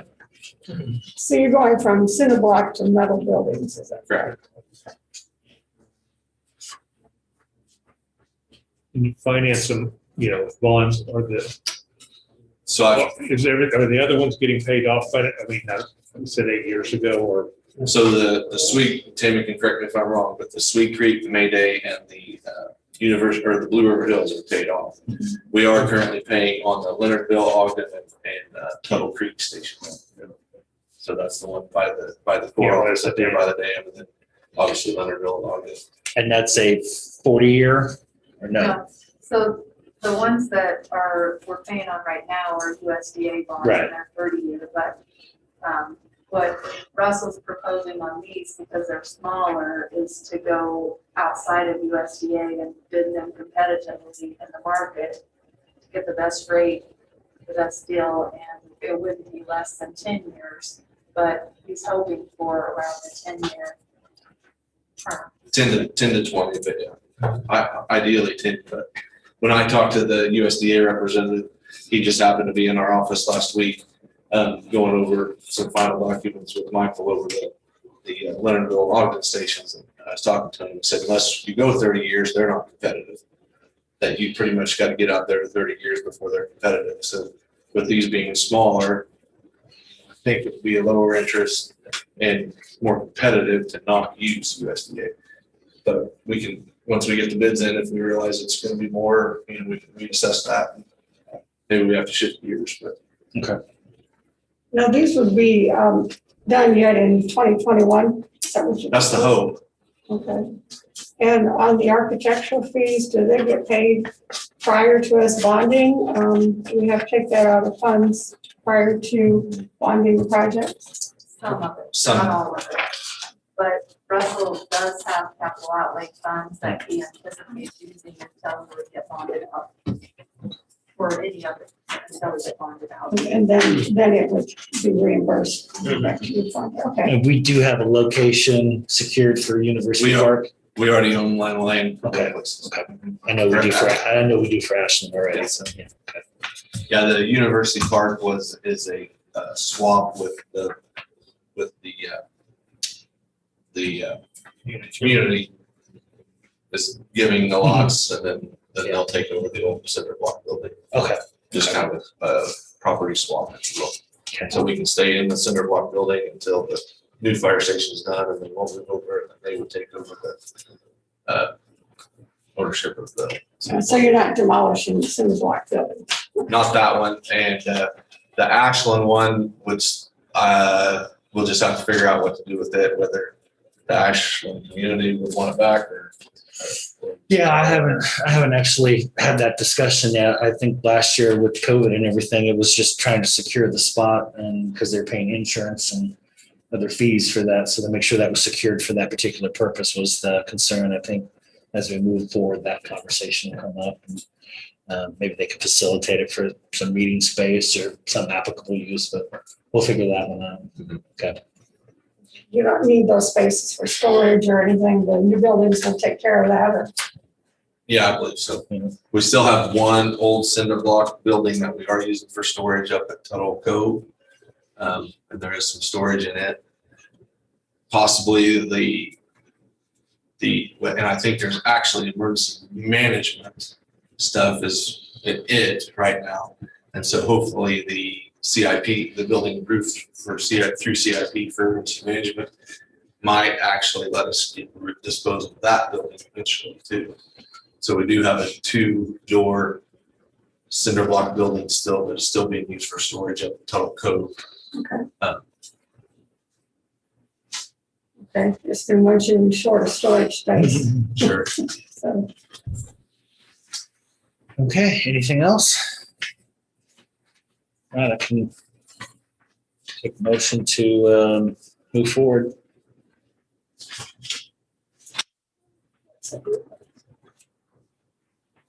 I would move to approve the commercial design proposal with Anderson Knight Architects to facilitate the construction of University Park and Ashland Fire Station. Authorize Director Russell Stecky to oversee the project. I'll second. Okay, it's been moved and seconded. All those in favor? Aye. Aye. Thanks, sir. And I'll come up and chat with you after the meeting. Sounds good. It's planting time. We're into planting time. We're in Kansas. Morning, Commissioners. Morning. I'd like to ask the board to add an executive session to my time. Yeah. Yeah. Move we had an executive session to Clancy's time. I second that. Okay, it's been moved and seconded. All those in favor? Aye. Aye. Okay. With that said, I'll go ahead and move that the county commissioners, including Commissioner Ford, Commissioner McKinley, and Commissioner Foki, along with Elizabeth Ward, Human Resource Manager, Russell Stuckey, Emergency Services Director, and Clancy Holman, County Counselor, Attorney for the Commission, recess into executive session pursuant to the non-elected personnel matters exception to the Kansas Open Meetings Act to discuss an applicant's interview for the position of Deputy Chief, discuss compensation, and possibly make a conditional offer of employment and protect the privacy of the applicants. The open meeting to resume in the County Commission chamber at 10:30 a.m. I'll second.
Yeah. Okay. I'll go ahead and move that the Board of County Commissioners come out of executive session. Need a second? Second. Been moved and seconded. All those in favor? Aye. I'll also move that the record reflect action shall be taken consistent with the consensus reached in executive session. Second. Okay, it's been seconded. All those in favor? Aye. And, oh boy, it's Rich's time. All right, chair.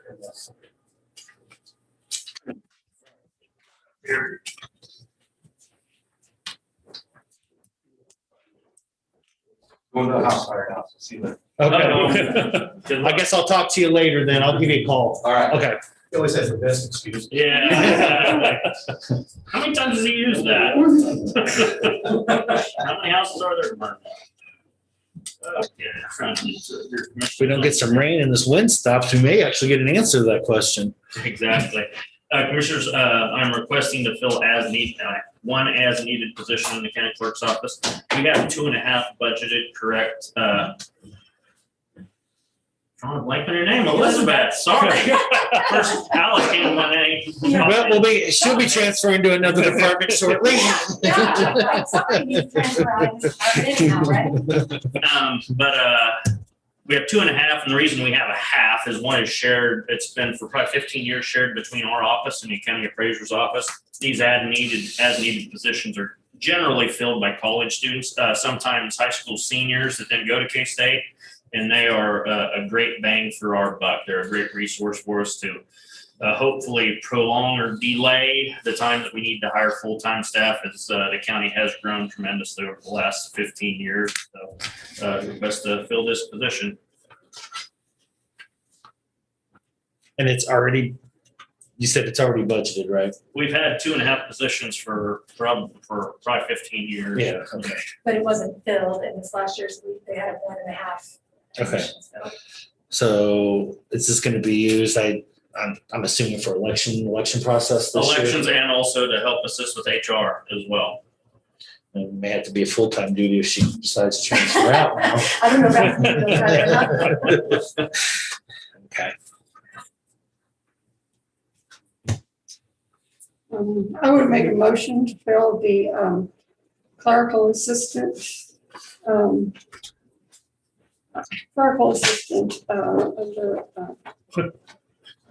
let me say. Okay, I'll make a motion to approve the hiring process to fill the position of as needed clerical assistant. For the clerk's office. I'll second. Okay, it's been moved and seconded on the as-needed position in the county clerk's office. All those in favor? Aye. Thank you, commissioners, all three, please. Thank you, Elizabeth. I got your name. Thanks. I had it all along. I knew it all along for the record. You know, elected or not, we do process payroll in my office. Oh. I said elected or not, we do process payroll in my office. I'm well aware of that. Just kidding. Ooh, boy. I'm well aware who has ultimate authority in that. Are we going to see a fifth sheet this next time?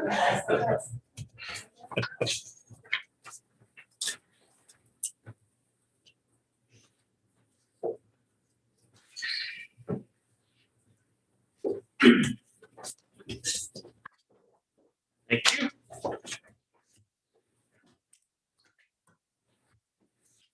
Okay, commissioners, all we have left on the agenda today is the 12 o'clock intergovernmental. I believe Commissioner Ford did say something about wanting to. Yeah, we can have that conversation now. Rich did bring that to my attention, that we were wanting to discuss that. Let me first just start saying, if we have any additions, myself included, to the agenda, at least for the rest of this year, I'd like to use this time to try to discuss that and see how we want to move forward with that, and that's fine. On this particular item, I would actually like if we heard from Public Works first and get their background and recommendations at this time before anybody, including Mr. Bowman or anybody else, comes in. I know John, I think, is working on something at some point in time, and then we can open the floor from whomever and put whomever, or we can I was thinking, Rich, we could do maybe an all-in-one. It'd be a long To do public, what? an all-in-one agenda item, but that might be too long. Maybe we need to split that up over two to discuss this. As far as John getting on the agenda and then Brent, Right, we can plan them to schedule on the same day. okay, Yeah, and, it's whatever the board prefers. okay, and that, My original train of thought was one day and then the next, but I'll be okay. glad to do it. I mean, on the I'm same just day. throwing that out there, however we want to approach that.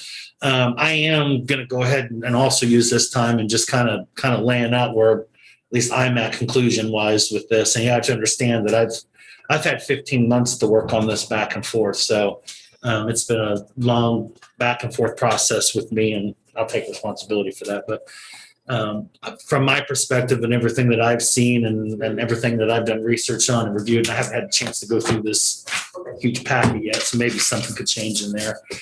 I'll be honest, I'm just not seeing a path forward with this particular building at this time. In terms of being fiscal and economical and effective with it, I think it's going to cost a lot. And I believe that we're going to basically circle back to the same issue of space, whether it's just for courts or administrative or both. It's not really going to facilitate in the short term and longer term what we really need to do, and keeping taxpayer in mind while doing so. So, but like I said, I'm more than willing to go through a formal process and discuss it outright if that's what we want to conclude, and that's fine. But that's where I'm sitting. And I know that the cost of things and the liability and the insurance on the building plays a key role in that too.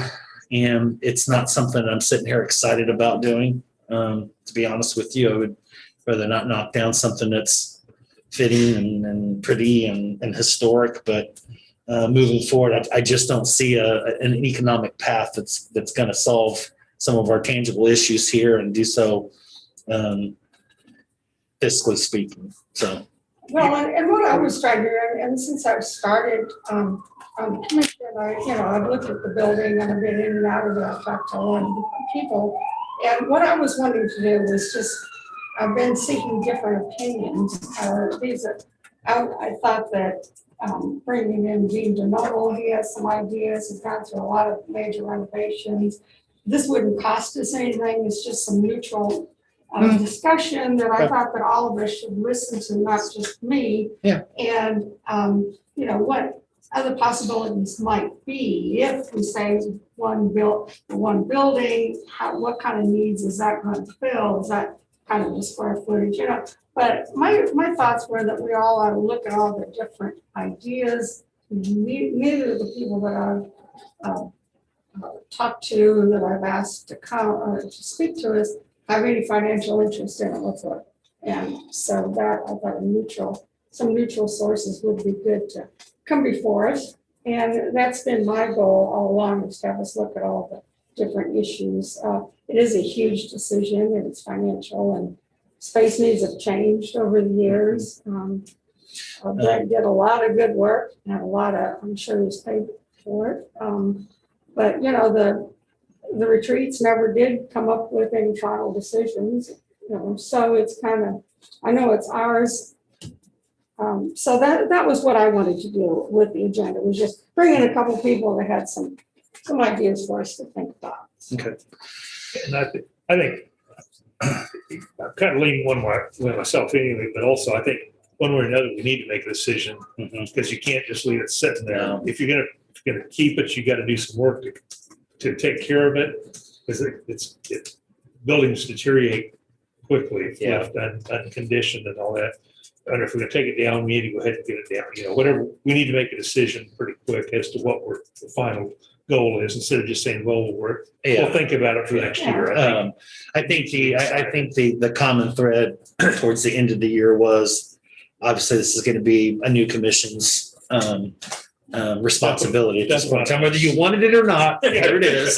Whether I wanted it or not, here it is. They wanted to dump it on us, and that's fine. As everybody's aware, I was on board with that, and I know Rich and I have had some conversations about quote unquote what a plan is, but I would have felt more comfortable if we had decided on a direction, maybe not even a plan, just a direction moving forward. And Although there's been plenty of discussions in the past about what to do or what not to do or what it could or couldn't be. Right now, I think we all can agree it's going to be an empty lot for quite some time. And that's just a fact. And maybe if that's the direction we do go, maybe we can be creative and innovative and let maybe some other entities or something use it from time to time or incorporate it in some way that's at least effective. But, I think with the way the additions are on that building and the structural compromises that have been made if you try to put a second floor on there to facilitate some extra square footage, you're talking millions and millions of dollars to get to that point. Yeah. Are you effectively getting a return on investment out of that? I'm just not seeing that. And I know our comprehensive plan will probably update some of those things that we discussed about space needs and technological advances within a structure, whether it's this one or something new or something designed or whatnot. But yeah, I'm really, from my perspective, just not seeing a path forward that's going to be effective and economical. But in terms of openness and transparency, I am willing to listen to as many, different people, but I do agree with Commissioner McKinley. We need to be pretty quick about this, but Yeah. I want to start with Public Works because it's Public Works' responsibility to maintain and keep the building, and they'll be working with whomever to do whatever, whether it would be building something or demolition or whatnot. So I think in terms of further discussion, that's where we need to start before doing anything. And I don't know that Thursday timeline is going to work, but we can definitely get something worked out. Yeah, and I was trying to look at what the dean's schedule's pretty Okay. tight, so that's why. We should hopefully open up here in May. And I wanted to, kind of get some other ideas and some other advice from different people that, before we made decisions and, went forward on that. So I know that's coming up in May and, if we want to do another study, that's. Well, John is here. Sorry, I didn't mean to cut you off. I know you got a lot on your plate. I know we're going to be talking sales tax too. Do you have a time frame maybe where we can have a discussion on the building, short frame of time? It was my hope to put something together quickly for Thursday. Oh, okay, good. Okay, that works. Thursday, so. Depends on how much good content you wanted, I guess, but that was the idea, is I was hoping to get something to you Thursday, so we could just go ahead and move everything along. Okay. Well, I thought that these two people, I'd said, 10 minutes each or something, wouldn't take too long, maybe 5 minutes each. So. Go ahead, Rich. So you had said something about John and Brent on the same day. I don't know if Brent's available. So, I mean, if you want this on the same day, it's going to take some planning and coordination with an outside. Or if you just want John to go Thursday and then schedule Brent and then have Catherine's discussion. Well, if she can fit that in on Thursday along with it, let's do it at the same time. That's fine. And then bring Brent in. Do what at the same time? Go ahead and since they're wanting to do that on Thursday, I don't know if 9 o'clock time frame works or not, but if you want to do both of those, we're going to start with Public Works first. Well, she had already requested 9 o'clock. I believe she has people lined up at 9 o'clock. So, okay. I just need consensus, at least from two of you, on which direction you want to go. Does that work for you? 9 a.m.? If that's what you want, I will. Okay. A little later. I mean, the memo has to be done tomorrow, so either way, I'm okay for that.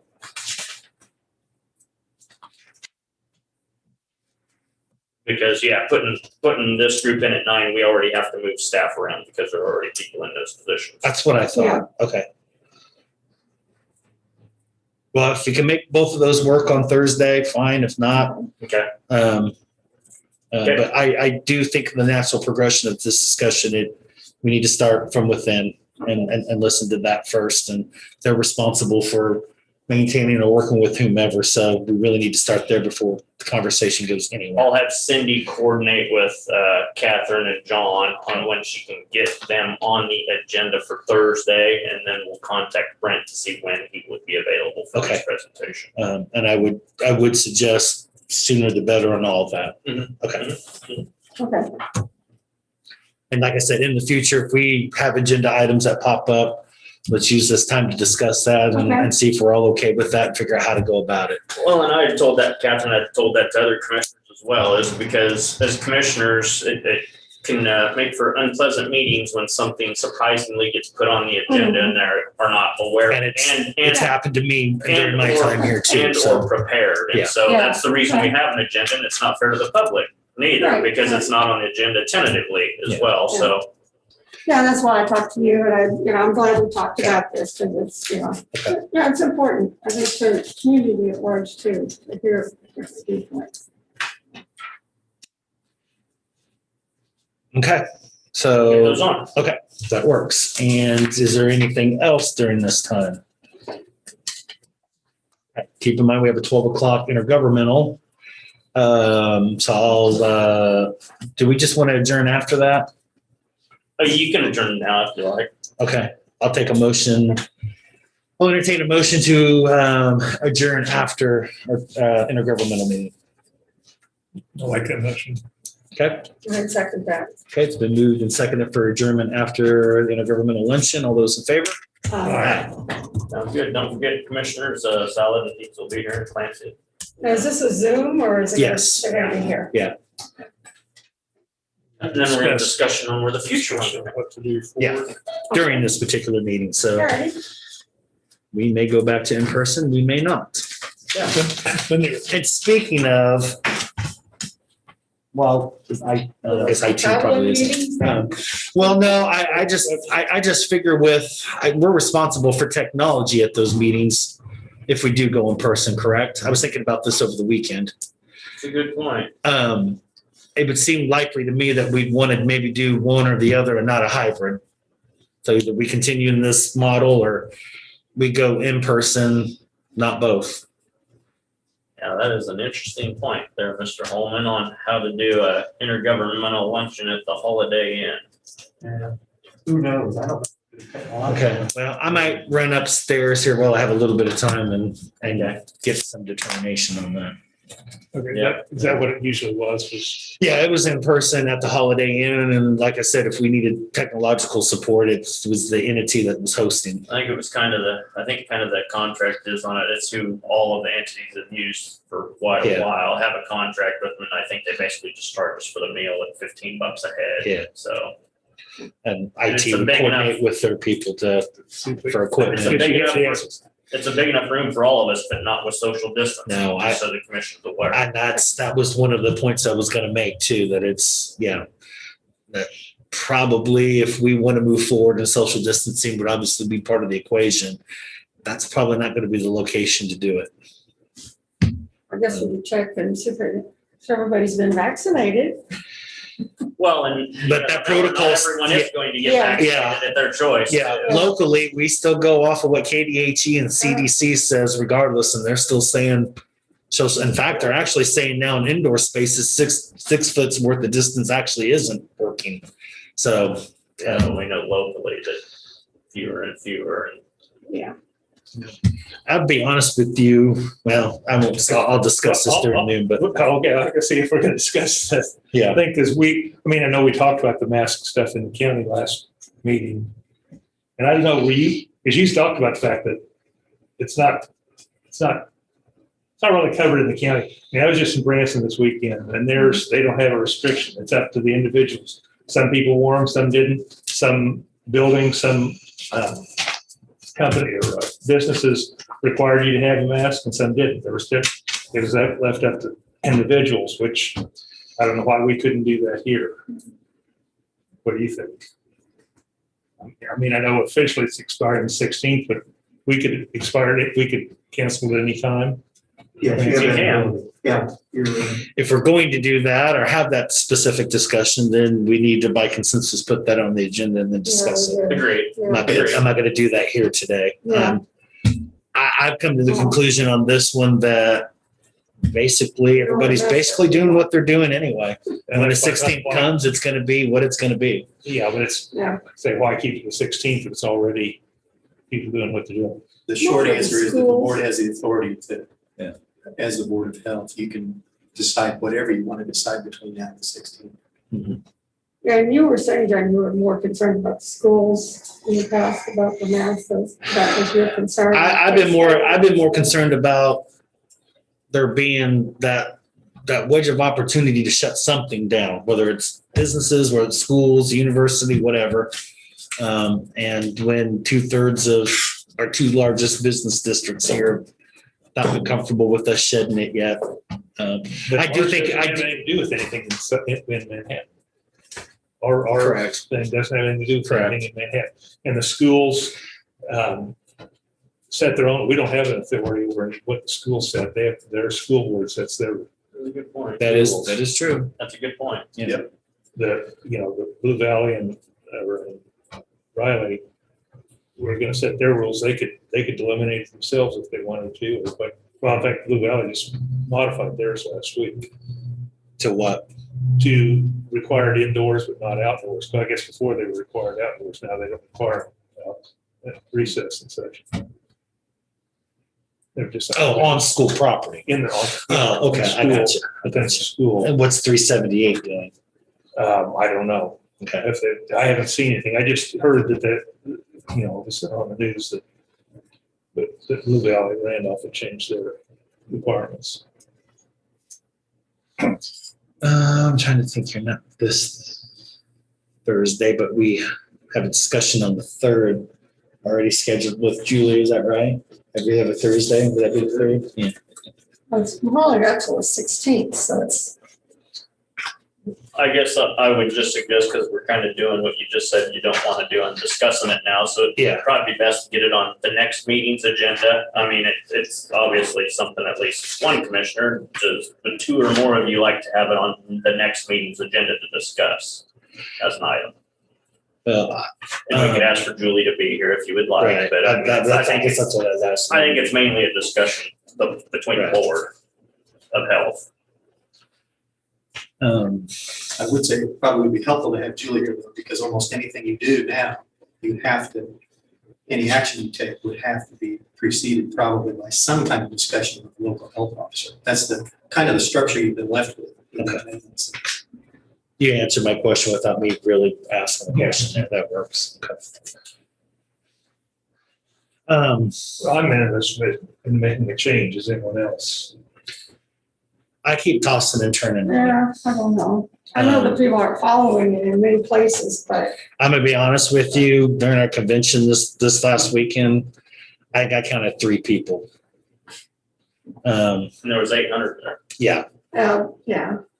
Well, you probably see something different with the Democrats, so. probably. But I will also be honest with you in saying that I've talked to some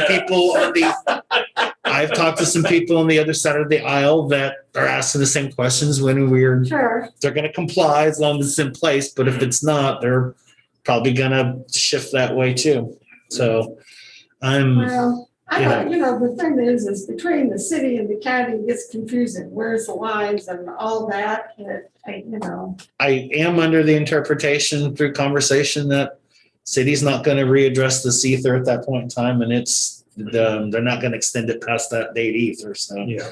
But it will be in place there, and it has created confusion along the way. I think that was their approach too, was having some kind of consistency.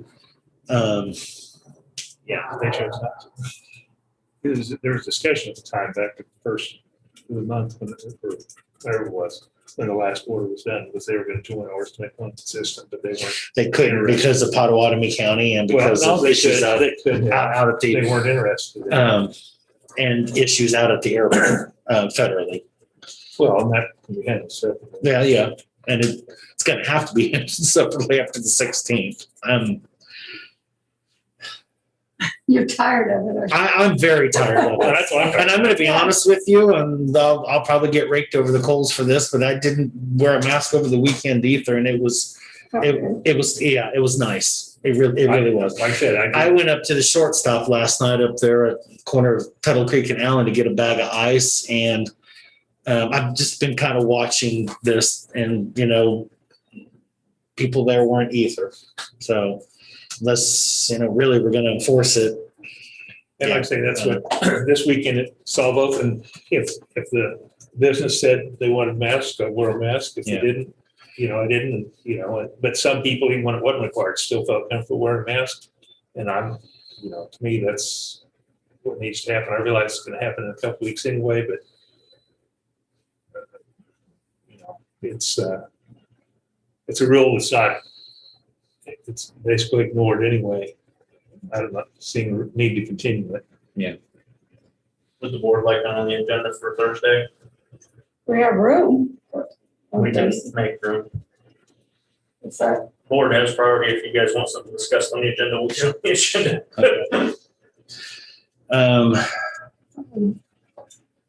Yeah, we can put it on the agenda. How many minutes would you like? 15, 20? 15. Hour? Let me No, know. 15 will be fine. Okay, sounds good. are you gonna have a meeting with the K-State people between now and then? Yeah, I'll probably have to call and say, hey, this is coming up. Bring it Yeah, up and see yeah. what they think. yeah. I'll make a phone call this afternoon. Do you want Julie there? Yeah, I think she needs to be there. I'll drop her an email. Okay. Okay, we'll get it on. Okay. Commissioners. If there's nothing else, we have the intergovernmental luncheon at noon. Okay. And actually, I can bring it up during the intergovernmental meeting. I think it'd be a That's a good good idea. idea. I'll do that. So did we make a motion of that? Did we? You already We're gonna did. You adjourn. already did. Okay. You already did. Oh, really? You did. We're off. Excuse No, me? you're not off. No, you're not off until after the intergovernmental. Oh, okay, but our That's meeting is, okay. No, we're still on, Still live. we're still live, for sure, through the intergovernmental. All of you then.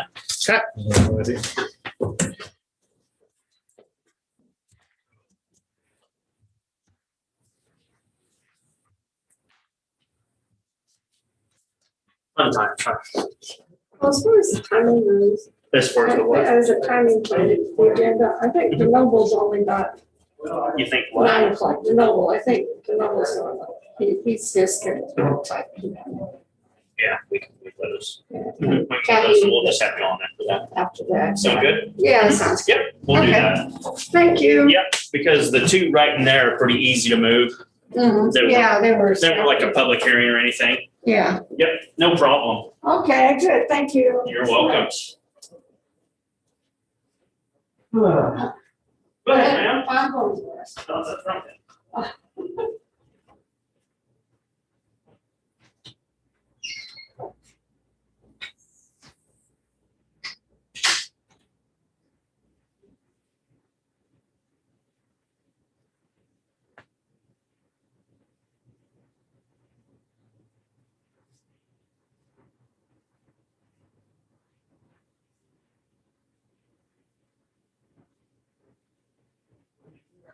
Thanks.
Nobody wants to play.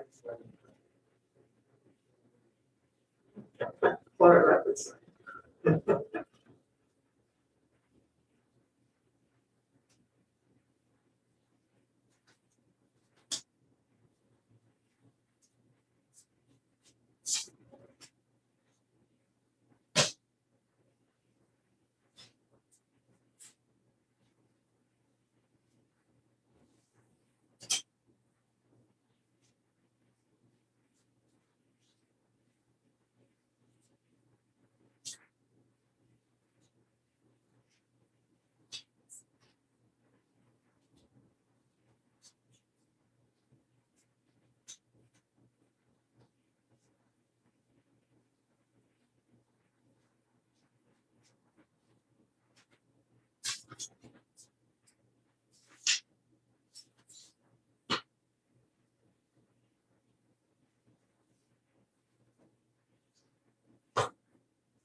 Yeah, I've got one specific question before you leave. That will have to come up.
Just likes the experience.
So maybe he's gonna want to talk that, he knows him. Yeah, yeah. Sounds good. Step in the ritual.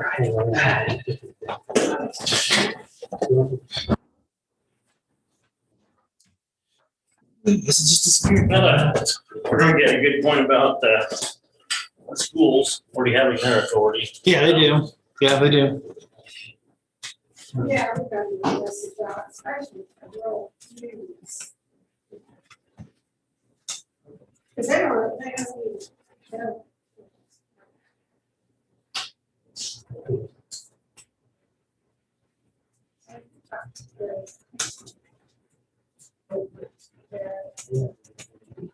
He said he's talking with them. Yeah, and,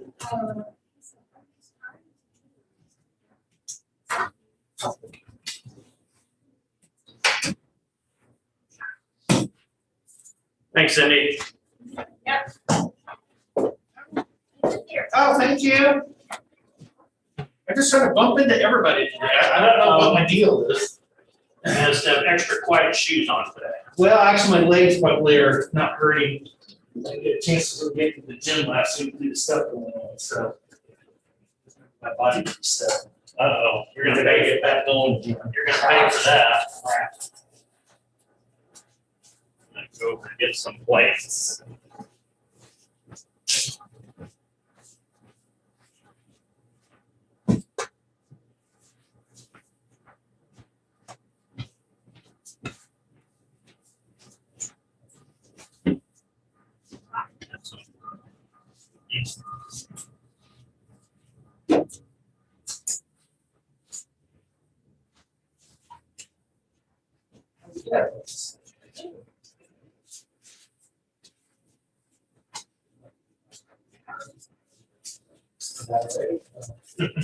No problem.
Okay, well, thanks. Oh,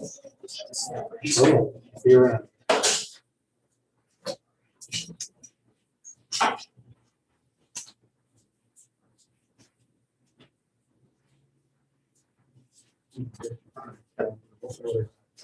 Okay.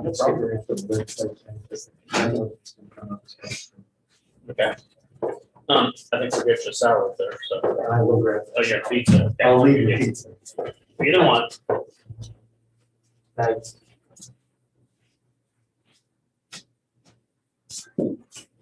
Yeah, distracted. Italian, I'm sorry. You have something that's green? No, I have no idea. You can identify it as a town. Yeah, that's right.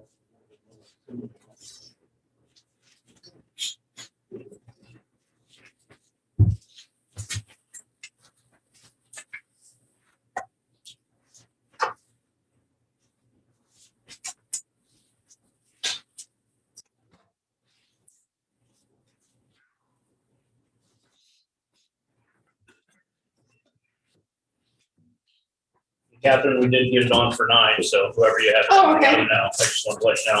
Okay, Sure. great.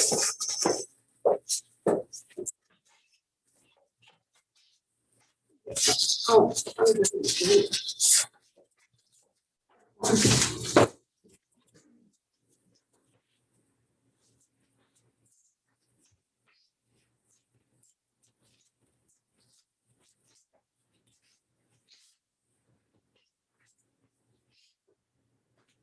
Well, when they quit requiring masks in here, I'll start shaving every day. Some days I go, mine doesn't. That's why I've only got this much facial hair. If I had, I'd have grow full beard, but I just got, it's very thin out here. It doesn't ever show up anything. So some days I go, never mind. That's actually easier to shave the whole thing than have a beard or a partial beard.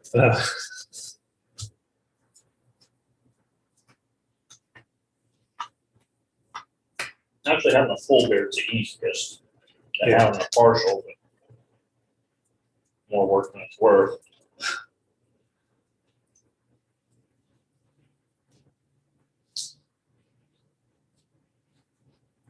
What battle right now? Decided to let my hair grow out. It's been 10 or 12 years since I haven't had short hair, and it doesn't like to lay down. I really have to force stuff on it, especially up here. It just goes. I mean, this long, it's still. Yeah, I get mine cut so short. Mine has the same trouble, but I prefer it short for sure. Yeah, that's why I don't want to get it too long, but that's why I may have to give up and cut it off again. It wants to be too long.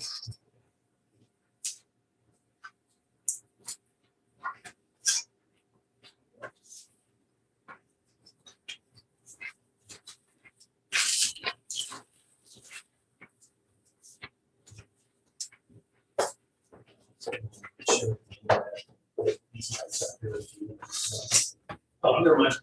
Jeez. Can you feel it? Share screen, correct?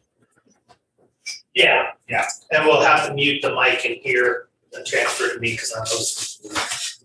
Okay, have you? I haven't. That's the work that you do that. Tea. That's what I like. What? Tea. Yeah, I just ran over to, have you got a couple things. Text.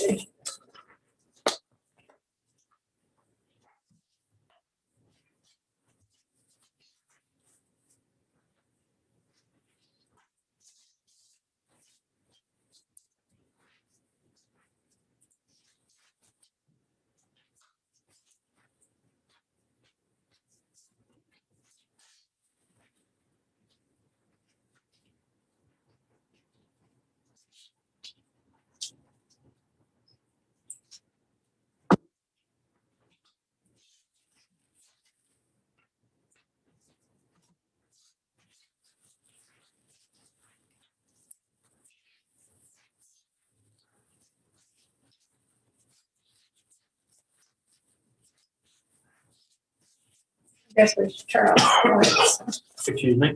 We should probably turn off the lights. Oh, can.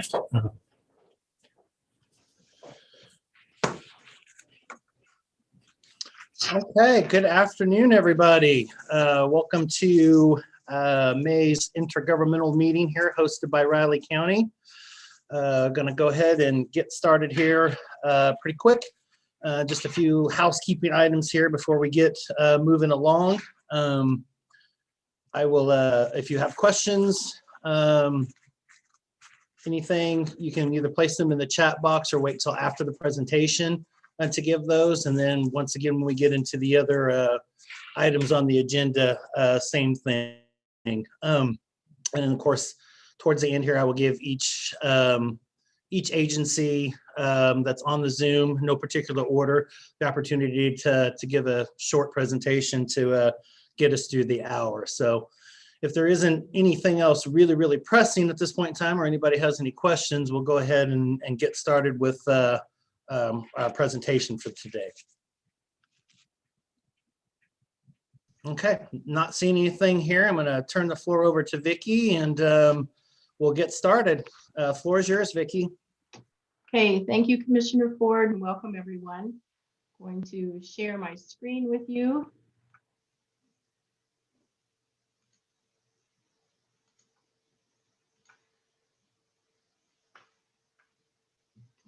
So I appreciate the opportunity to be with all of you this afternoon. And the hat I'm wearing today, I'm coming to you as the co-coordinator for the Flint Hills Wellness Coalition and their Pathways to a Healthy Kansas grant that they have. This is a Blue Cross and Blue Shield of Kansas initiative. And the Flint Hills Wellness Coalition is privileged to have this 4-year grant to make a difference in our community. Some of you know me also as the coordinator for the Riley County and City of Manhattan Food and Farm Council. And I think a lot of you also know I'm about as purple as they come. So when it comes to Kansas State University, our community, I'm out there wanting to make a difference. So this is just a grand opportunity with this grant to truly make a difference.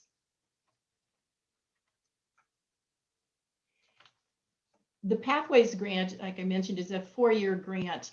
And there are 24 communities across the state of Kansas that have this grant. And it's really an opportunity to shape the health of our community. So it's focused on strategies that build community engagement and can transform the way residents can stay healthy, whether they are working in our community, living in our community, coming to visit, to play, or interact socially. So ultimately, the goal is to cultivate a healthy culture now that can be sustainable for future generations. A lot of this work, it comes from the work of the Kansas Health Institute, which are technical assistance partners with the Pathways grant. And KHI was founded, if you even don't know them, they were founded by the Kansas Health Foundation back in 1995. And they're located in Topeka, across the street from the Capitol. And their primary work is community policy, project and plan work, but especially how health impacts are either positive or negatively influenced by local decision making. And they're very committed to facilitating conversations around tough topics and decisions that we have to make in our community, particularly related to health. So health really matters. And one of the strategies of achieving that goal of a healthy culture for a long time to come is the process that KHI developed called Health in All Policies. And it really embraces that idea that health matters everywhere. So whether you're out in our county, in our rural area, whether you're on campus, whether you're downtown, whether you're at one of the USD 383 schools, Fort Riley, anywhere that you are in our community and whatever you're doing, health matters. So the Flint Hills Wellness Coalition, while they did receive this Pathways grant a few months ago, they have been a proponent of Health in All Policies really for about the past 3 years since they received a Kansas Health Foundation grant that was a health equity grant. So in the past 3 years, the Flint Hills Wellness Coalition has had a full day workshop that was open to the public. They've also had a 2-hour workshop on the topic. And just as recently as last week on Tuesday, they held their first Train the Trainer workshop that's part of our Pathways to a Healthy Kansas grant. The purpose for that Train the Trainer day was to be sure that we have several local leaders who can then go ahead and assist our planning boards, advisory councils, organizations, and our local government and other groups also that would like to get involved in putting health in all policies in their work. So those workshops that I mentioned were all provided by KHI. So let's define health in all policies. You know, we use that wording a lot anymore, but let's talk about what that really is and how it involves all of you on this Zoom today. Well, the first reason why we need health in all policies is that health matters, and health happens outside of the doctor's office and our genetics that we were born with. So we think now that 60% of our health is really more made up of environmental factors, behavioral factors, and our social factors. So it really has a great deal to do with all of those things that surround us and influence us, and not just our genetics or going to the doctor. And an example, let's take one issue, the issue of obesity. So when you look at the social determinants of health, if the opportunities to practice making healthy choices aren't there at all, or they're not the easy choice, then organizations and government decision makers at any level can really influence change if health was a factor. So if you think about, for example, here in Riley County, according to the Kansas Health Matters County Dashboard, almost 28% of people in our county are obese. Another 32% overweight, and these statistics are from 2017 and 2018. So when we look at the social determinants of health, what kind of things have an influence, a positive or negative influence with that? In looking at this slide, it can be how easy it is to access healthy food, the transportation possibly to get to that food. It may have to do with educational opportunities, limited income, social factors, how we look and treat people that may have some situations that are chronic disease risks, such as obesity, and even their housing can have a great deal to do with this. So the social determinants of health are a big player in this. The second reason why health in all policies is that many decisions are often made that shape our community environments, and they weren't even intentionally made. Examples here real quickly are if there's no natural light. If there's not natural light, we know that that can be more challenging for people to focus. It can actually lead to some forms of depression, lethargy. There are lots of challenges with not having natural light. If you have the easy choice being things that are in a vending machine or at the checkout that are not the healthiest choice, that can have a negative impact. And of course, what about if we have a childcare facility right near a street that may not be safe, but also there may be emissions from vehicles that also are not intended to be a problem, but certainly would be a negative impact on the health of those children and staff. The third reason that health in all policies is important, and I think this is really a valid one here, is that every community is unique and has its own set of challenges and opportunities. And as we all know, here in Riley County, having a university and also a military base, we have quite a unique population, a rather transient population that move in and out. This is just one example of something that could be looked at in health in all policies. When you look at census tracts, you find that in this community, there are some challenges with where people live related to economic status and also distance from a full service grocery store. We also know that we have a rather significant issue with the cost of food. And when you look at state sales tax that could be reduced or eliminated, it would make a big difference for some of these people living some of these census tracts where it is a real challenge for them. So let's define this even a little further. Health in all policies is really a collaborative approach. It integrates, it means it uses, and it articulates, it speaks to health considerations in policy, and it crosses sectors at all levels. So this can be used at an organizational level, it can be used at a decision-making level with a small group all the way up to all of you that are leaders in your organizations or in the city or county, so at a government level. So what does that mean in practice? Well, it can mean a lot of different things, and there isn't time today to go through all of this. But first of all, it promotes equity and it promotes sustainability so that we are doing this with policies and programs, and we're also doing it with government decisions. So it's for the long haul. It supports that this is intersectoral collaboration. So it's not just this group or that group is doing it, but it's collaborative effort to see what would this mean to the people that you are working with, your constituents. What does it mean to this group or that group, and how can they work together to cross over the sectors and link their work together. And that leads to benefits when multiple partners are working together. If you're engaging the stakeholders, then of course that makes it easier to tackle issues and make sure that all the people that need to be a part of that are. And probably the final thing that we like to really emphasize is it creates structural or process change. So if health is a factor every time decisions are brought forward and proposals are brought forward, then you have a change that's doing the best that it can to really make a consideration for health in everything that we're doing for our community. Well, how do you go about doing that? Do you just say, okay, let's consider health? How do we do that? Well, the Kansas Health Institute has helped us with that, of course, too. And they have tools for us to use. It's called the Health Impact Checklist. And the Health Impact Checklist is really several questions to help us understand the impact of what a decision might be in a positive or negative light related to our decision and health. So when you do this, really you use the checklist and you look at the proposed project, the plan, the proposed policy. And also you can retroactively do this. You can look at something that already exists and see if you're having a positive or negative influence on health. But primarily it can be used with proposed things moving forward. And you look then through the checklist to see the effects that it's having and how it might have a positive or negative health outcome. So there's many topics that this can be used with. Sometimes I get asked, well, does this really apply to me? Does it apply to the organization, or does it apply to the government position that I'm in? And all of you here today, absolutely, I would say yes, this applies to the work that you do.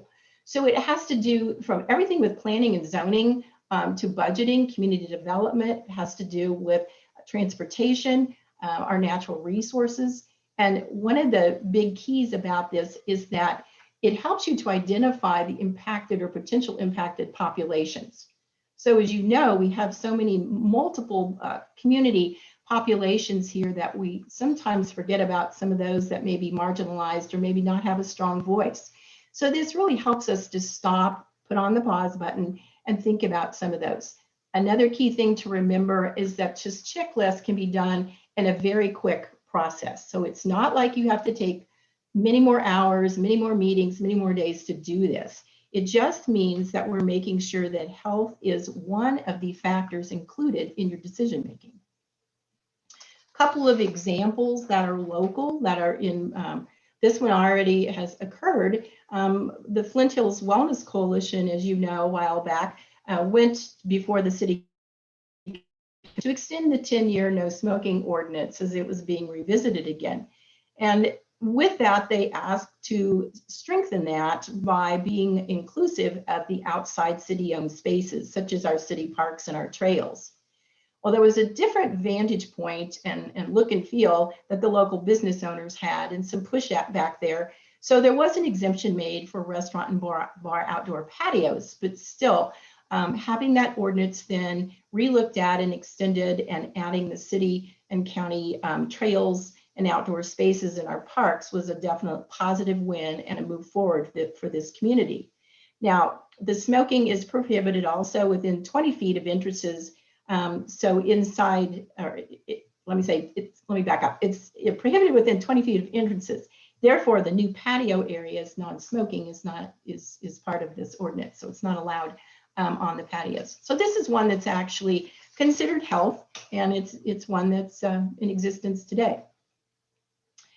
Here's an example of one that's not in existence today, but it is an issue that has came up. Recently, there was a community perception survey conducted by the Flint Hills Wellness Coalition, and it was part of the Pathways grant that we did this. So when we looked at survey respondents, at least 50% or more respondents agreed or strongly agreed that our community does have sufficient opportunities for physical activity. Now, the interesting part of that, though, 32% of those respondents provided comments expressing the need for an indoor community pool so that we had equitable access to swimming for all ages.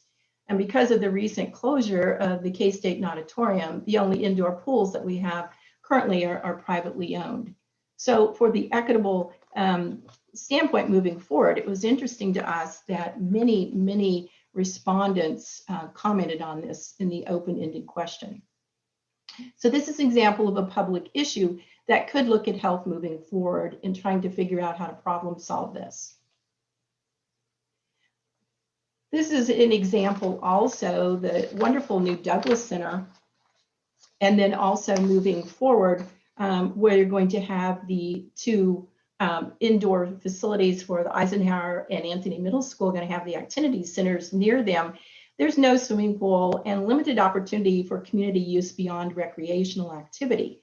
So more multi-purpose rooms or even equipped kitchens would eliminate missed opportunities for communal meals, basic food skills and cooking classes, maybe food drives, could be vaccination clinics, voter registration, community development improvement, meetings, cultural events, and adult programming, just for a few examples. So with a health and all policy approach with a checklist, something like that moving forward when building considerations are being made would promote health and equity. And actually you could continue to check down the list. It would also really be a part of all of these things. So what does that mean to each of you as you sit there today in the role that you have? And this is way too much information to go through here, but I want you to have this for moving forward. Data collection. You may have survey information, focus group information, data that can really guide you. And a lot of this may be health related.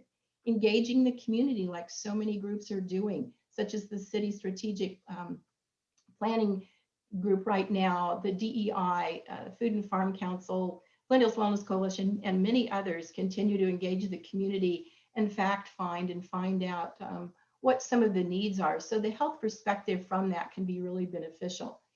This can really be part of RFPs. When RFPs come before you to fund projects, you can request that health and all policies be a part of that, be factored in before it ever gets to you. Building design we talked about. You also can encourage that or require that the health and all policy checklist be used as part of proposals being put before you. And you can identify staff that really review this and make sure that this is occurring. An example of one right now that the Food and Farm Council is working with kind of behind the scenes is the fact that with the downtown farmers market, there's not a bus stop right there. There's a bus stop at the post office and there's one at 4th and Osage. But when you think about senior citizens and wanting them to be able to come and access the farmers market and use the Kansas Farmers Market Nutrition Program, which provides benefits for them for locally grown fruits and vegetables. If they have any limited mobility or any physical disabilities, it may be a challenge for them to walk far, and our bus doesn't stop there. If you're a mom and you're a SNAP recipient, you've got 2 or 3 little ones in tow, it also might be a challenge to fulfill those benefits and the double up bucks at the farmers market. So we are working alongside the mobility transit folks and Adibus to figure out eventually how we might have a direct stop. So it's a health and all policies approach that we're taking. And that's just an example I wanted to share with you. So what's next? Well, last Thursday, a bit of something occurred that we didn't know was going to occur. So on the 23rd of April, the Diversity, Equity, and Inclusion Task Force met for the 4th time since it had been created. And members of that task force were quoted in the Manhattan Mercury as saying that they would like the City Commission to consider health in every policy decision they make. And Ms. Coleman, who represented Pawnee Mental Health on a task force, spoke on behalf of Health and Wellness Subcommittee with the recommendation, and I quote, "Our vision includes a health and all policy approach to the city, which is an idea that means that every decision on policy that's made at the city level will ask the question, how is this going to impact health outcomes for the community?" So let's segue to today. We've had this meeting planned and scheduled and on task for quite some time. And so what was brought up by the DEI last week, we can now say to you, we have a help and a support to bring to you. So this isn't directed just to City Commission. This is to everybody on this presentation today and other groups that we'll be reaching out to that are decision makers across our community. So instead of just saying include health and all policy with your decision making, we're here to offer the tools and the training and the technical assistance to help you do that. So the Flint Hills Wellness Coalition, I mentioned, did a Train the Trainer program, and we have some local people in our community that are ready to help you. What we are offering is a 2-hour customized session for your designated team or staff, however you want to do that. And you might do that at different levels. You may have different groups so that you can keep it in small groups. It'll be a practical application to inform your work. So we'll ask you to provide us in advance either current policies that you want to review, or draft policies or projects or plans, or just ideas even that you want to toss out there and see what does that look like? What's the flavor of that if we make sure that health in all policies is one of the factors? And I want to emphasize, we're not expecting health to be the only factor. We're encouraging, though, that it is a routine factor in doing this. So these sessions are being offered starting in June through December. Whether they are online or in person will be kind of up to you and what the community looks like related to the pandemic. Obviously, it's probably better and more impactful to engage sitting around a table working together on things. But if we can't do that, we'll make it work by Zoom if we need to. So we're scheduling sessions now, and all you need to do is send information to the address given here, the email info@flinthillswellness.org. So please include what group this would be. So what agency, organization, government body, who's the key contact? How do we reach you? So name, phone number, email, how do you want to be contacted? And if you have any preferred months, dates, times, like if you always meet at noon and or you want to do this right away in June or whatever, let us know that. And then one of our trainers will contact you and we'll design your session together. So again, it's very simple to do, but we hope that all of you here will take advantage of this and that we might be able to see with our long-range goal that a year from now, no matter what planning board, what advisory council, or what government body locally we are talking to, everybody is familiar not only with the definition and why use it, but they're using the tools. So it's meant to be a tool to help you be able to just make the vision come true of having this be the best place that it can be for our residents and for those visiting. That's a very quick overview of health and all policies. I don't know if we have time for any questions, Commissioner Ford. If not, again, you just reach out through the info@flinthillswellness.org with your questions or to sign up, and we would be more than glad to get that done. Thank you for your time again today. Any questions? Thank you, Vicki. I appreciate the time. I know we asked to do a little bit more shortened version than the one you had originally planned, so I appreciate you being able to do that. And we absolutely have time for questions. I wanted to make sure that we did leave some time for that. So I'm not seeing anything in the chat box, but if anybody has any questions at this time over this information, now would be a good time to ask.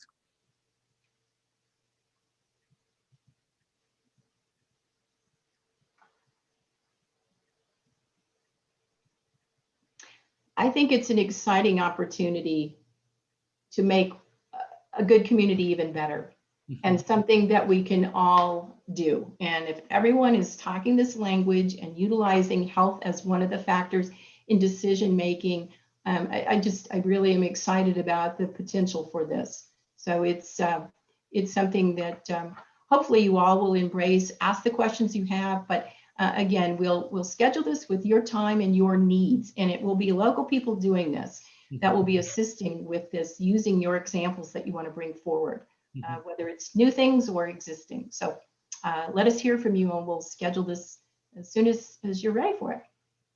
Actually, I do have a quick question for you here, Vicki.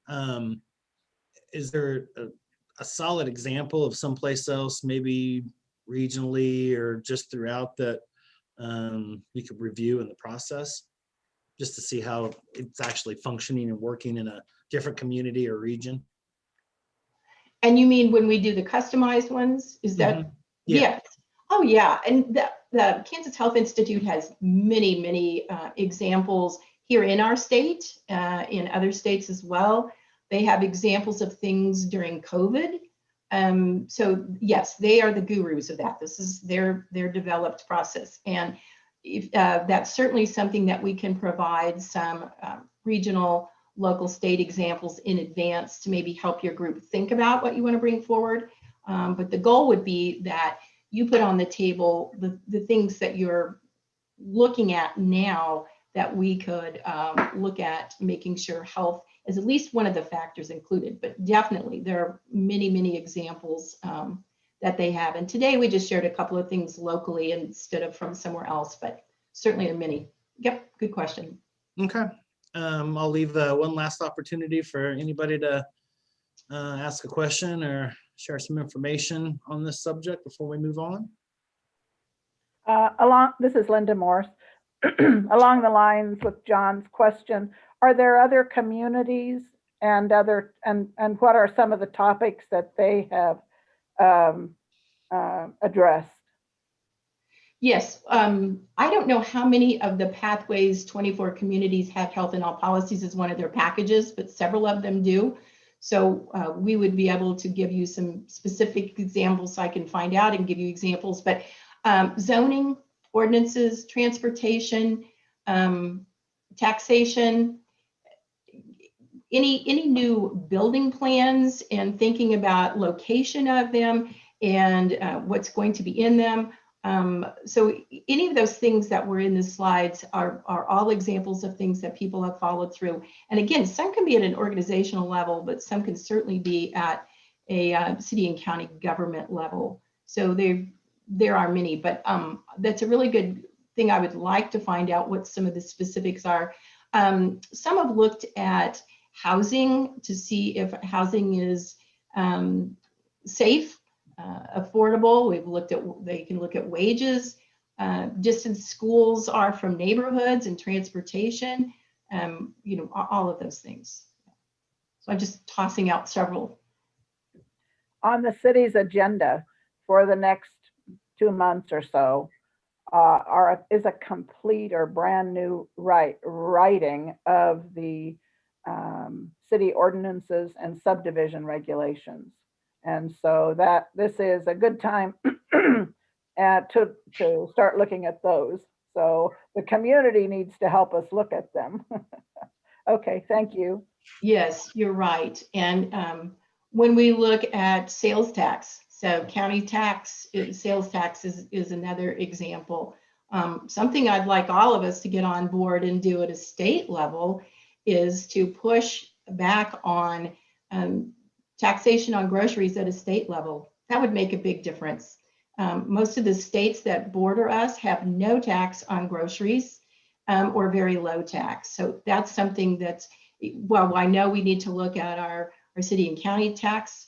That's something that we could all be doing together at a state level to make a difference. If many communities this size, if Lawrence, Manhattan, Kansas City, and our rural communities were pushing back with our legislators, that would make a significant difference and be very equitable here in this community that has a lot of people that are challenged and became more challenged financially because of COVID situations. Well, I just appreciate your time and thank you. Look forward to working with all of you. Again, please encourage you if you're interested in this, and we hope that you are. Let us know right away so we can, even if you don't want to do this till fall or you want to do it late summer, let's go ahead and begin talking now so you have plenty of time to really think about your examples and your proposals or actual policies that you would want to use. And Commissioner Morris, what you mentioned, you may want yours sooner than later with what you're doing. But you know, with the city strategic planning committee, with the DEI, with all these things going on, this just makes so much sense that we are overlaying this work together, which was pointed out, I think, today, that it can make a long-term difference. And if we're kind of doing this together, I think good things will happen for this community. So I look forward to the days when this luncheon is really a luncheon in person and we can all enjoy that. So enjoy the rest of your meeting. Thank you, Vicki. I appreciate that. And on that note, that is actually our second agenda item, is to kind of discuss what we want to do Well, let me ask, did anybody else have any questions before we do move forward? I want to give everybody an opportunity. Okay, okay, so we'll go ahead and move on to number 3, sub item B, discussion of what we want to do moving forward with this particular meeting. As you know, we don't have a May meeting scheduled, so this would be in late June, June 28th. In discussions internally with staff and whatnot, there may be a couple of logistical and technological things that and maybe even legal that we may have to discuss and moving back into person, and whether or not the Holiday Inn, for example, will be, we can able to social distance there to do what we need to do. So it may be an actual change in venue potentially if that doesn't work out, particularly with, I guess, new CDC guidance that are coming out on that particular subject. So I just wanted to throw that out there. If we want to continue this virtually, we can do it in this particular model moving forward. I have no issues with that. If we do want to move into person, we may have a few things that we need to work out, but we'll facilitate it the best we can moving forward through the rest of 2021. So I'm going to go ahead and open up the discussion for everybody else, and we'll see where it goes. Hi, John. This is Yusha, Commissioner Reddy. I think I'm in favor of moving back in person if all the other guidelines are met, such as space and all of that, like you said. And also, I think most people, probably the leadership on this group, has been vaccinated. If not, that's also a primary precaution we want to take. But mainly because Zoom meetings have been effective. And I think, you know, wherever you are, you're always able to come and join our meetings. But there is a piece to the relationship building that happens when we are meeting in person. And I think we need to try to resume that after over a month of not having that. I think it's extremely important. And we are just more present when we are in person as opposed to a Zoom meeting. We have fewer distractions. You know, we're not always tending to emails and getting sidetracked by other messages coming our way. So that would be my first preference. But if logistics or anything didn't permit that, then certainly we'll continue with Zoom meetings. Okay. Yeah, I was just thinking about it over the weekend with the change to these virtual models and what that means to local units of government as far as how they actually have to stream these meetings, if it's considered an open meeting, even though it's outside of our regular meeting. You know, COMA, Kansas Open Meetings Act, obviously with this particular meeting, there's no way you're not discussing relevant business that, you know, incorporates each of the local entities, in particular when you have more than a quorum of your actual commissions at that particular point in time too. So that would be one thing that we'd have to look at. I'm not for sure logistically how the Holiday Inn sets up social distance wise and how that will, their technological piece will work with ours. So if we can make that happen, we can certainly discuss it. If we can't, then maybe we may need to stay in virtual model for a while until we find a different or alternate location, or maybe we need to find a different alternate location. Fortunately, we have at this point 2 months to kind of figure that out. So if everybody was comfortable with that, we can move forward in that and see where we go and develop that. If not, we can stay in virtual model. I guess looking at it from my personal experience, as I've had the opportunity to basically do both throughout this process, and I believe the last time we met in person was in February of last year, so it's been about 15 months. I think there is a lot more to being able to sit down and discuss things in person and have that networking and that interaction. Although with this particular meeting being on a Monday over noon, I don't know, a lot of people may throughout their business day, it may be easier to do it this way than physically going to one location and then having to physically go back to wherever you're at. So I'm just leaving that open for discussion because I think in the natural progression of this year with this meeting, this is a good time to have that conversation. So if anybody else besides Commissioner Reddy and myself have anything to say on this, go right ahead. Go ahead, Linda. I'll add to it. I mean, I think meeting in person would be ideal once we understand what that social distancing is. I think one of the things from having the prior year scheduling these meetings is getting that commitment when it comes to ordering the food. Yeah. Because you scramble to get RSVPs, and I know at the Holiday Inn there's a minimum commitment. So I think we need to think about that as we think about how, if we're incorporating the meal in this, how we do that so that we're not bouncing into this issue all the time where you don't have enough people, and then, you know, that wherever we're having it won't accommodate that meal request. So those are just some additional things to think about that may get a little complicated. Sure. I also discussed with IT of what a potential hybrid model may look like too.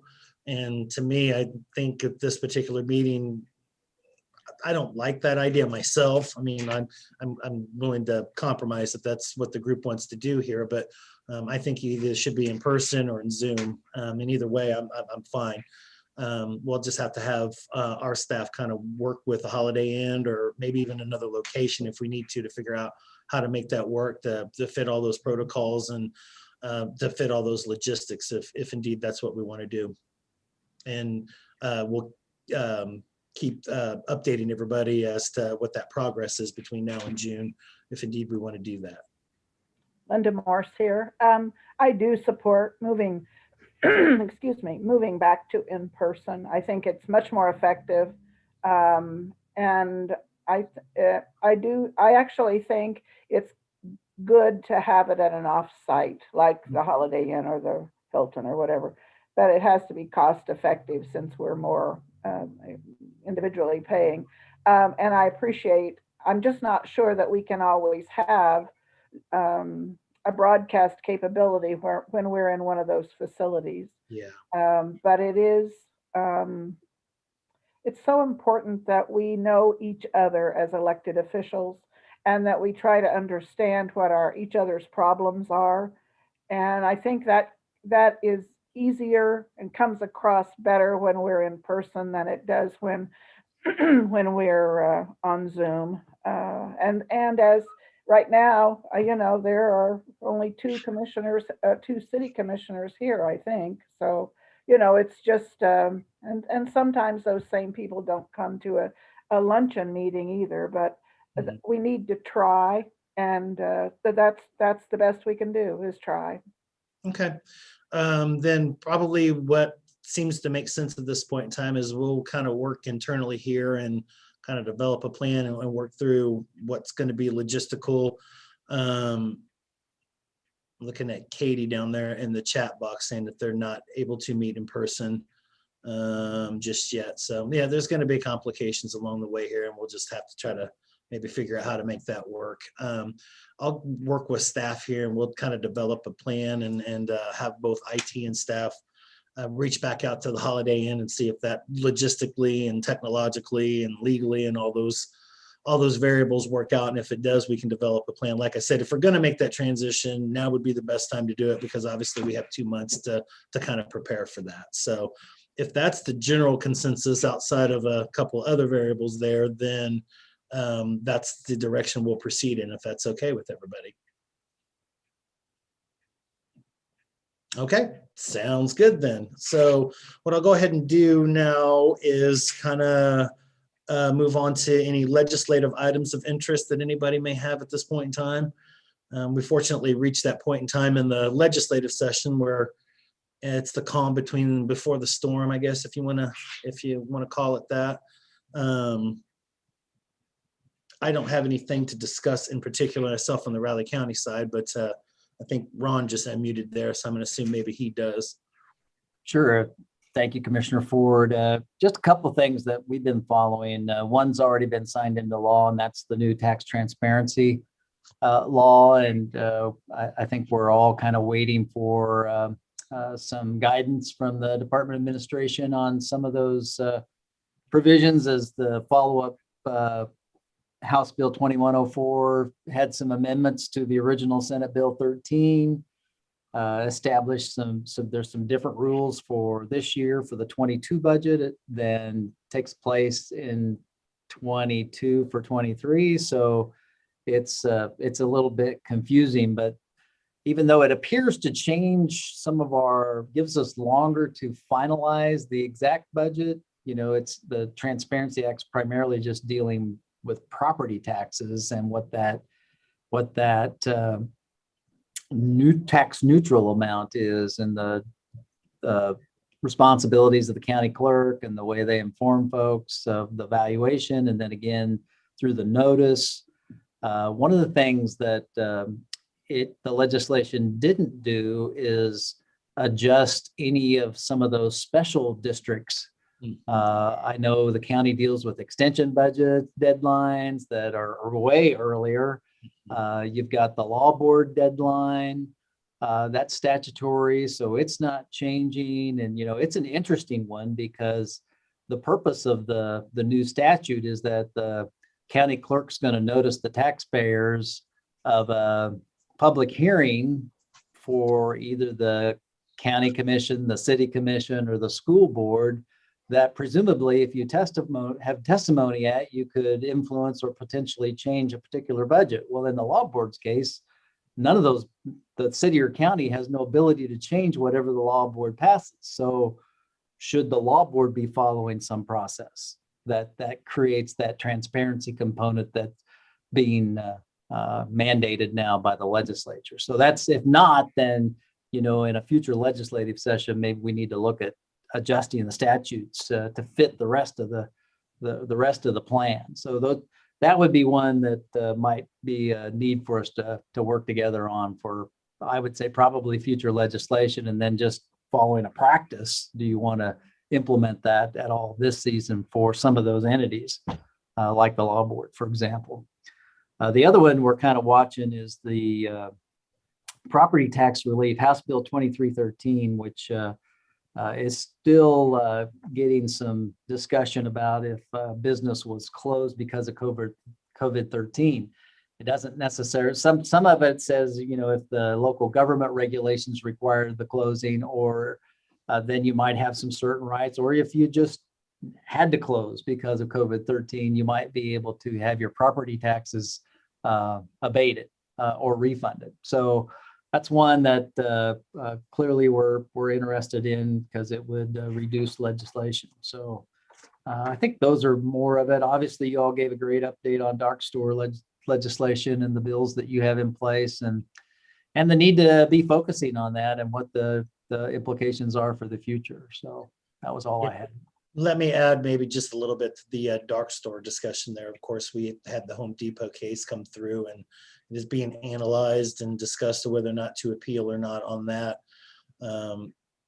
It's my general opinion, with everything that I know, that we're not going to really be able to fight this issue, I don't think, legislatively through either legislative means or through appointments.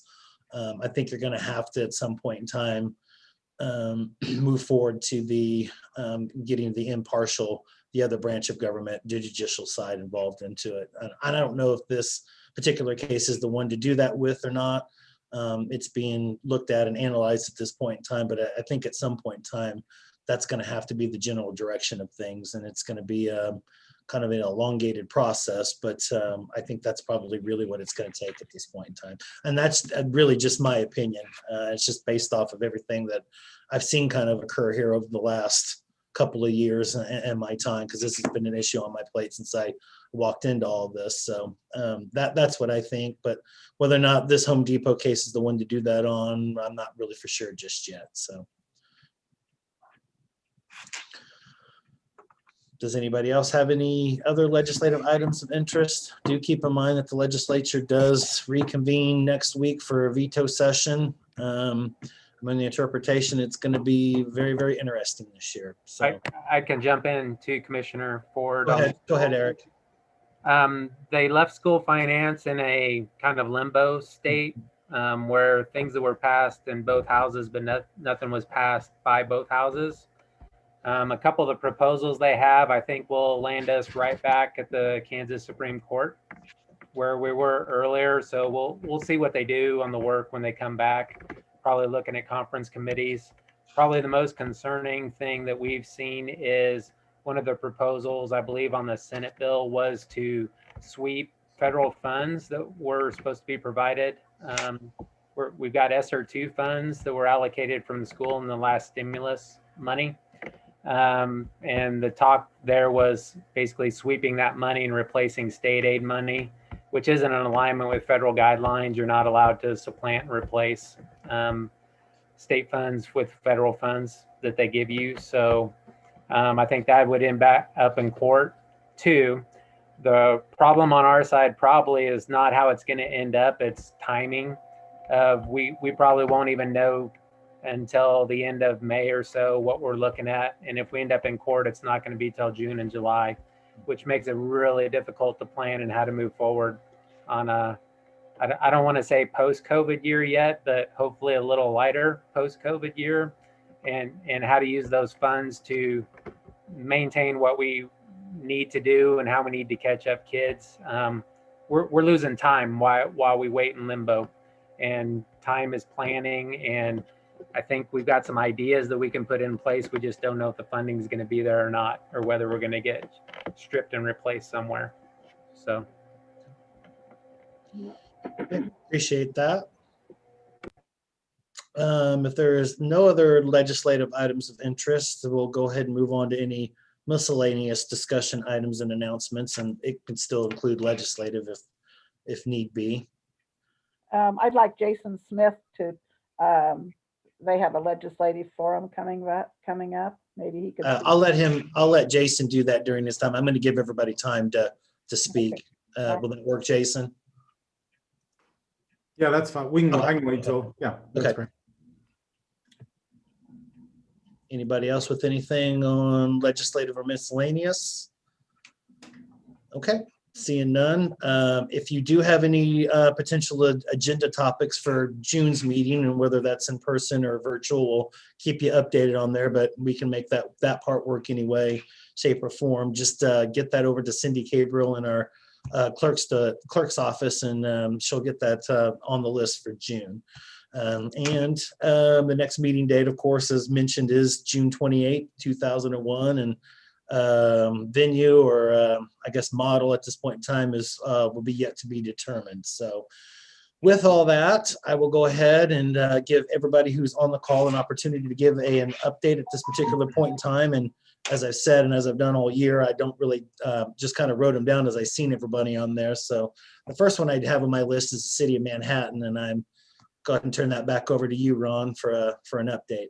All right, thank you. A couple items of note. The commission obviously has been working on its strategic plan, Crossroads MHK, new round of kind of a second round of public engagement will kick off next week, May 6th through the 10th, with several drop-in in-person activities scheduled, and also some virtual and online surveys again. So we're looking forward to that. We'll have some results of the first round information released just prior to that. And so please continue to stay engaged in that particular process. Also next week, May 6th, the Chicago flights return, or a Chicago flight returns, which is good news. And then the bigger jets, the CRJ-70s, are scheduled to be put in place for the DFW. So that'll bring us back up to 4, not the 6 and 7 we had prior to, but it's a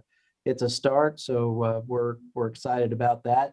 Just a date to keep in mind, May 21st, dedication for the new Anthony Recreation Center.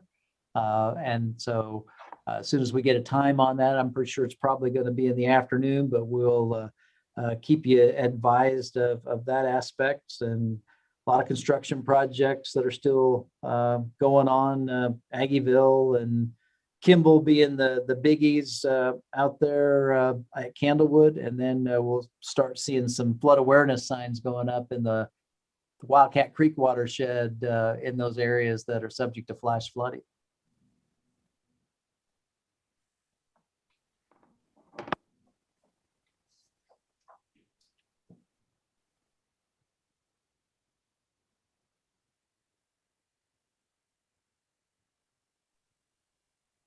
Commissioner Ford, I think you're muted.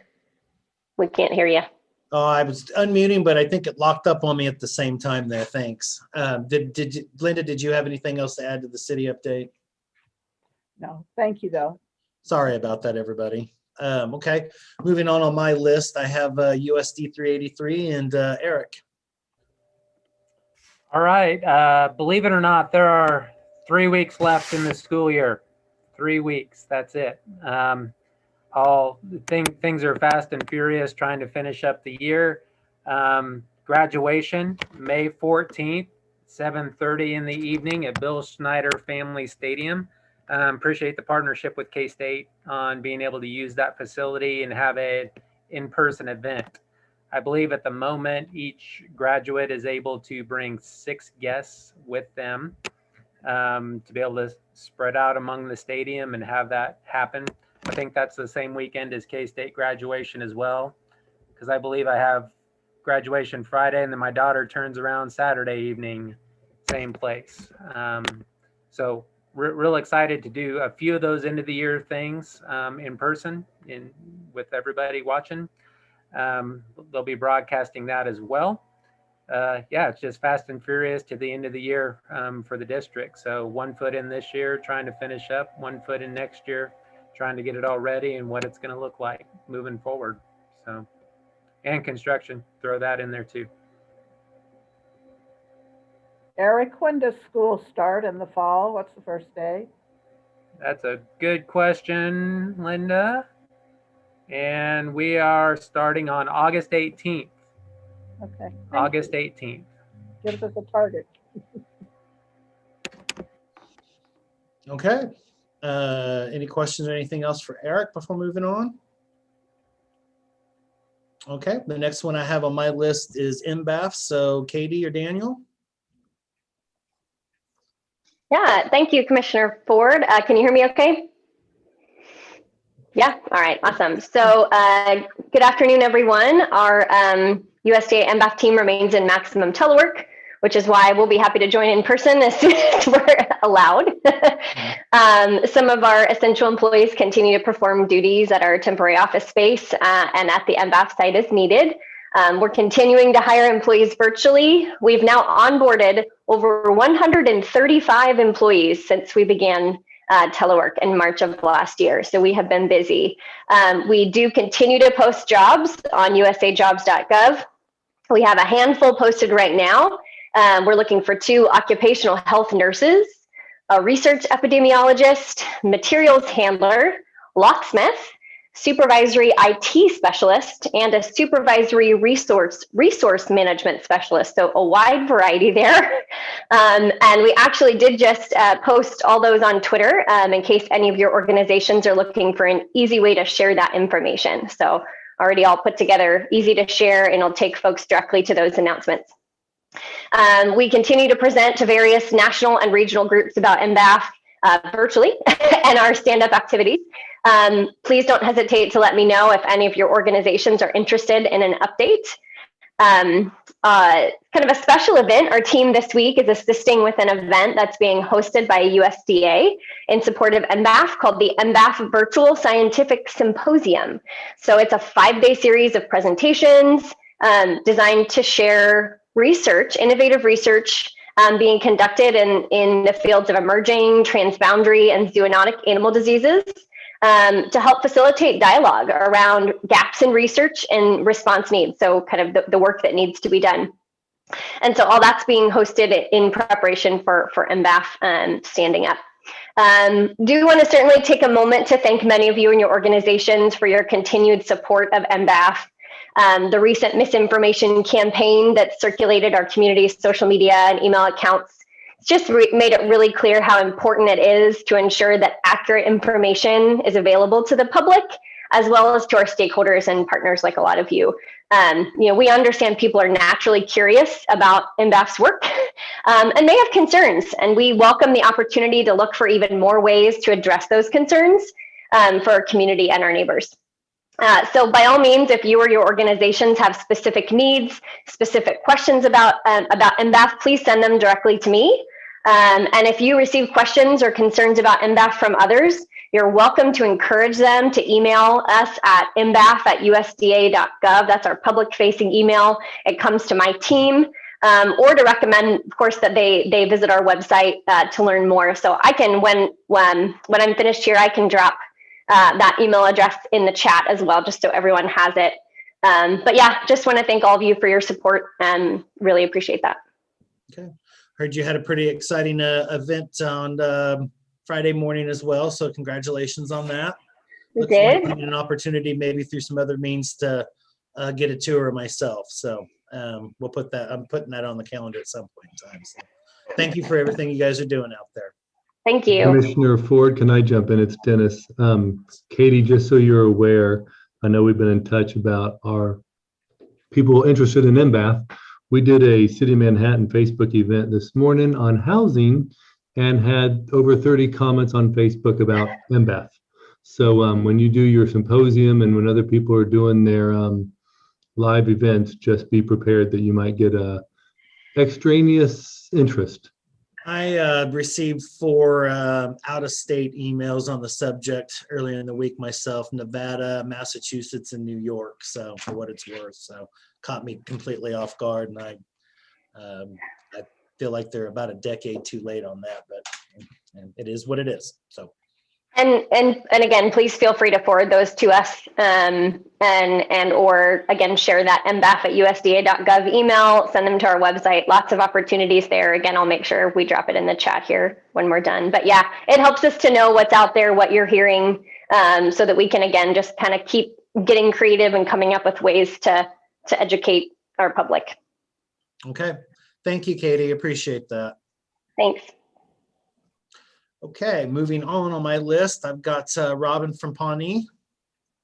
Sure, thank you, Commissioner Ford. May is Mental Health Month. This morning, the Riley County Commission declared May as Mental Health Month in Riley County. And on May 4th, the city of Manhattan will be making a similar proclamation. We are resuming our mental health first aid classes. Those were suspended during the main part of the pandemic, but given certain current dynamics, it appears that we'll be able to start offering those in person again. During Mental Health Month, there will be tips to thrive on our website and posted on our Facebook page. So I would encourage people to check those out during the month of May. Tomorrow night, we will be having our annual celebration of Pawnee. This is a time where we recognize our employees of the month.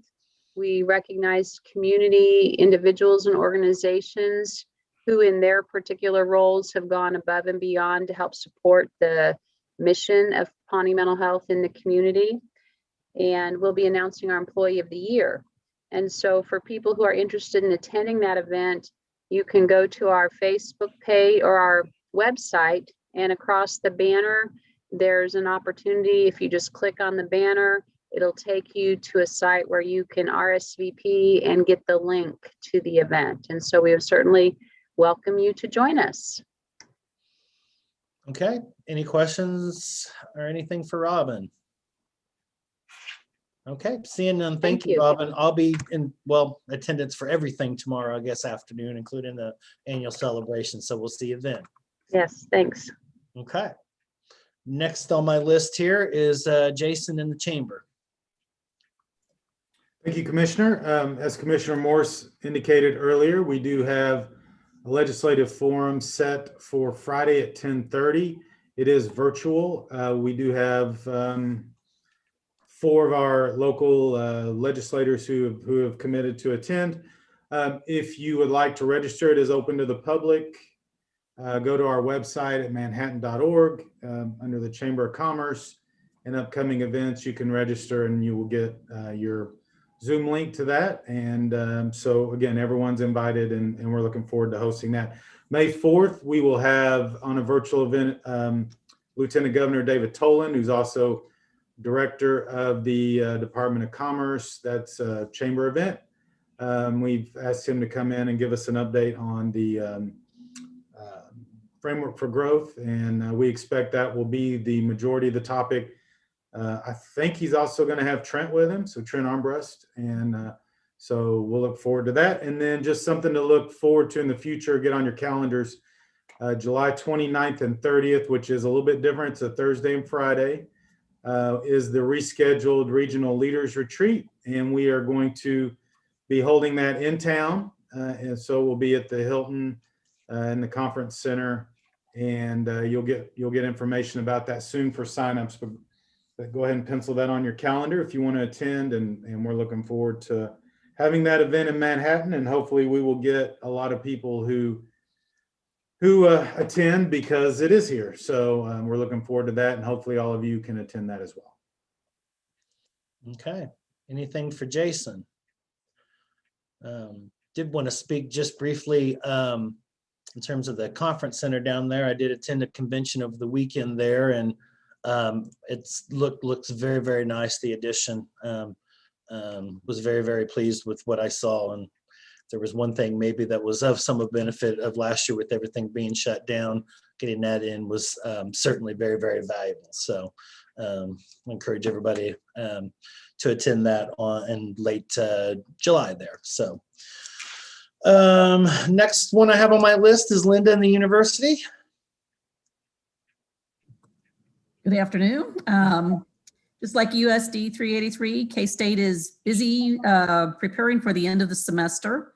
As Eric mentioned, our graduations are the same weekend. We're going to have a cluster of them on that Friday, Saturday, and Sunday, the 14th, 15th, and 16th. We're breaking them up into smaller group ceremonies, and they will be out at Bill Snyder Stadium to have that outdoor, and even if it rains, they're going to be out there just like a football game in order to help us address some of the COVID concerns, and social distancing, being outdoors helps with that. So, and there are limitations to each student was given the number of people that they could invite to these different ceremonies. So that's top on our list to get everyone graduated and moving on into their careers, and then bringing in a new crop of freshmen and hopefully retaining all the juniors and sophomores to be seniors, and freshmen into sophomore years for the fall semester. So we are, summer will be pretty much the same as far as COVID protocols on campus.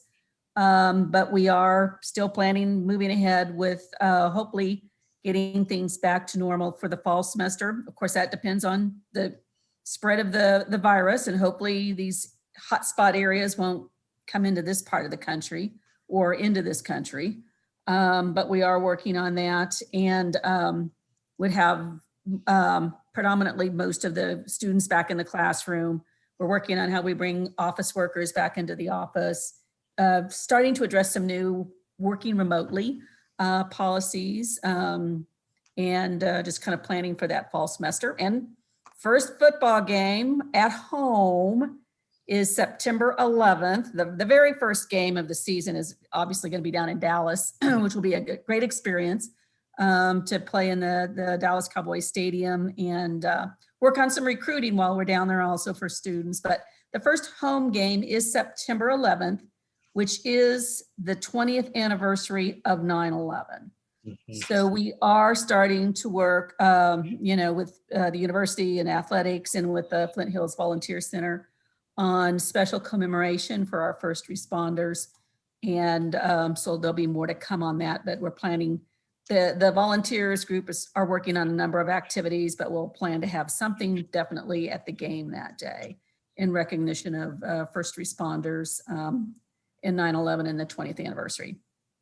So that's all for now. Okay, I can't believe it's been 20 years already. Wow. Okay, have I left anybody out that's left on the call here? I'm not seeing too many names here, so I'm assuming I didn't, but just in case. Okay, so then last but not least, I'll go ahead and give a Riley County update here, and just a couple of quick things. We are in the very early stages and discussions of a development of a county sales tax that will replace the 1% sale, or 1 cent sales tax that's in place. We're kind of discussing whether it'll be about a 0.2 or 0.3. So at least even on the rural side, it will actually reduce the county sales tax, and will actually keep us in line to be able to continue to work on our roads and our bridges and that rural infrastructure that's vitally important. There'll be a lot more discussions coming here just shortly on that. And of course, that will be on the municipal ballot here this year in November if we get all that put together. Second item of interest is we're once again, just discussing some early consulting and discussions about a new EMS facility, what that may or may not look like. Obviously, we'll cover the ambulance side, discussions of putting an emergency operations center and having that space and all the resources available in for that, and maybe being able to use that space for multi-purpose use when it's not being used for that specifically. Although here lately, it seems like that's going to be necessary permanently, but under normal circumstances, it's not. And whether or not we can fit some type of form of dispatch in there, whether it's a backup dispatch or secondary dispatch or combined dispatch. This would be in the area that we already have, just right across the street from the current facility, over off of Claflin. Got a long ways to go to get that to I guess a full facility, and what that's going to look like and how that's going to be funded and so on and so forth. So the item of discussion is how to proceed and what to do with the First Christian Church and that property across the street from our current facilities. That's something that's going to be on the radar here shortly. Don't officially know for sure where we're going to go with that, but we'll have some discussions about it from a handful of people, including our Public Works Department, and we'll see where we go from there. 2022 budget time, believe it or not, coming up in May. We'll start that process of budget hearings throughout the month of May and continue to work and develop on that, obviously, for 2022. And the last item actually came up in discussion this morning. We are going to be discussing the county mass ordinance again on Thursday. Not for sure yet what's going to happen there, whether that will stay in place or we may choose to rescind that early. Wanted to put that out there since it did just come up this morning, so it's not a complete shock when everybody sees it on Thursday, but it will be on the agenda, so there will be opportunity to discuss that and to have any public comment or public recourse on that too. I happened kind of quickly this morning, so I don't know exactly where that's going to go or where that's going to head, but we've been getting a lot of pushback, particularly from the rural side of the community on this. And so we need to look at some metrics and some number. I'm going to look at some metrics and some numbers before Thursday on that. But that is probably an item of interest for several of you, at least, left on this particular call. And I wanted to take an opportunity while I was here to throw that out there and mention that. So if there aren't any other questions on any one of those 5 items at this point in time, which I'll be glad to answer, I'll go ahead and adjourn this meeting for April. I just want to say that's disappointing from the city's perspective and the commitments that we've had with each other. This has been so bumpy. Anyway, I just want to weigh in on that. Yeah, it came up this morning in conversation. There's been some dialogue behind the scenes. To be honest with you, I'm just kind of watching things around me here over the last couple of weeks, and I'm seeing less and less people actually wearing masks myself. Like I said, this is going to be part of a larger discussion. I don't know that we have to get into it here necessarily, but instead of just deciding that straight up, I thought it would be appropriate to at least have a full-on discussion about it. So it will be, I don't know what time specifically. If you're interested, follow the website there and see at what time that'll come up on the agenda. But we have gotten a lot of pushback from our rural citizens, and that's a dynamic for us that really nobody else has at this point in time. And it's been kind of strenuous over the last couple of weeks on this. So I said, I've got some work to do on this before Thursday myself. So we'll just have to see where that goes. Anybody else? Okay, well, seeing nothing else, I'm going to go ahead and adjourn this meeting for April. Keep in mind, our next meeting, once again, is on Monday, June 28th. We'll keep everybody updated as to progress of whether or not that'll work out in person at either at the Holiday Inn or another location, or if we may have to maybe still stay in virtual mode. We'll try to do everything we can to put forth an in-person meeting at that location if it can be socially distanced. If not, we'll look at some options, and we'll keep everybody on this list updated. So if there's nothing else, hope everybody has a good week, and we'll meet again in June. Thank you, everybody.